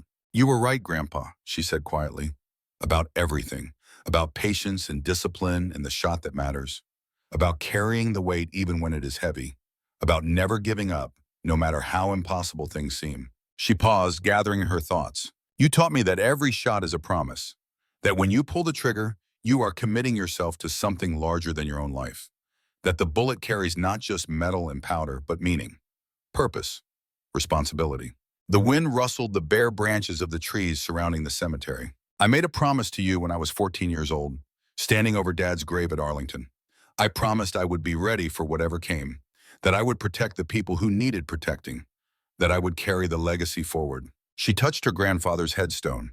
The cold stone beneath her fingers felt like a connection to something eternal. "I kept that promise, not perfectly, not without mistakes, but I kept it. And you were wrong about some things too, about hiding the truth, about carrying secrets that were not yours to carry, about thinking you could protect people by lying to them." She thought about Frank Mercer, about the grief that had consumed him, about the son who had died and the father who had never been told the truth. "The lies we tell to protect people," she said softly, "sometimes they hurt more than the truth ever could. But that does not change what you were, what you taught me, what you gave me." She turned to the fresh earth where Falcon would rest. "Thank you," she said simply, "for everything, for being his brother, for becoming mine, for teaching me that legacy is not just blood, it is choice, it is commitment, it is the decision to pass on what matters to the next generation, whether they share your DNA or not." The wind picked up, swirling snow around her feet. "Rest now, both of you. You earned it." The phone rang as she was walking back to her truck. Nathan Cole's name appeared on the screen. "Morgan," he said when she answered, "are you sitting down?" "Should I be?" "Turn on the news." She climbed into the truck, switched on the radio. The announcer's voice filled the cab, breathless with excitement. Unprecedented discovery in the aftermath of the Washington attack. Documents recovered from Colonel Mercer's property reveal extensive corruption within military and intelligence. Officials implicated in cover-ups spanning decades. Morgan listened in silence. The Hayes family, long celebrated as military heroes, is mentioned in several documents. Master Sergeant William Steele Hayes appears to have been investigating these cover-ups at the time of his death 6 years ago. Tyler's voice came back on the line. "It is all over the news. Frank is dead, but his message got out. Some of it, anyway. The parts about corruption and cover-ups. But not the part about your grandfather. The media is spinning him as a whistleblower who was silenced." Morgan closed her eyes. "I know. What are you going to do?" She thought about it. About the legacy that was now complicated but not destroyed. About the hero who was now revealed as a man with flaws and secrets and terrible mistakes. About the grandfather she had loved, who had loved her, who had taught her everything that mattered. "The truth does not change who he was," Morgan said finally. "He made a mistake. He tried to make amends. He spent his life protecting people. That is not what some people are saying. Some people did not know him. I did." She started the truck. "My grandfather was not perfect. Neither am I. Neither is anyone. But we try. We keep trying, even when we fail. Even when the weight is too heavy. Even when the world tells us we are wrong." She pulled out of the cemetery. "That is the legacy I choose to carry. Not his perfection, his effort, his refusal to give up. Tyler was quiet for a moment. What are you going to do now? Morgan thought about the road ahead, about the battles still to be fought, about the Americans who would need protection from threats they could not see. I am going to do what my grandfather taught me, she said. What 4 generations of Hayes have done. I am going to serve. I am going to protect. I am going to keep the promise. She ended the call. The Montana mountains rose around her, the same mountains that had watched over her family for 100 years. The same mountains where her great-grandfather had learned to shoot, where her grandfather had trained, where she had become the warrior she was today. Her phone buzzed again, unknown number. She answered, Guardian Angel, Nathan Cole's voice using the call sign that had followed her since Afghanistan. Americans in trouble, South America this time, drug cartel holding hostages, 12 civilians, including 4 kids. Local authorities are overwhelmed. They need someone with your skills. Morgan looked at the mountains, at the road stretching ahead, at the future waiting to be written. Send me the coordinates. You are sure after everything that happened? She thought about her grandfather, about Falcon, about the old guard and the code they had built, about the promise that every shot represented. I am sure. She ended the call and pulled onto the highway heading south. The sun was setting over Montana, painting the sky in shades of gold and crimson, the same colors that had painted it 74 years ago when a young Marine named James Hayes had come home from Korea with stories to tell and skills to pass down. The same colors that had painted it 33 years ago when Steele Hayes had returned from Desert Storm with his own stories and his own scars and his own secrets. The same colors that painted it now as Morgan Hayes drove toward her next mission, carrying the weight of her family's legacy and the promise she had made. 4 generations of Hayes had served their country. They were not perfect. They made mistakes. They carried scars both visible and hidden. But when Americans needed them, they answered. Because that was what soldiers did, not because they were heroes. Because they chose to be. The truck disappeared over the horizon, heading toward whatever battle waited next. And somewhere in the Montana cemetery, 2 old soldiers rested side by side, brothers in all but blood, warriors who had kept their promises until the very end. Their legacy lived on, in the woman who carried their training, in the code they had built together, in the promise that would never be broken. Every shot is a promise, and the Hayes family never breaks their promises. The end.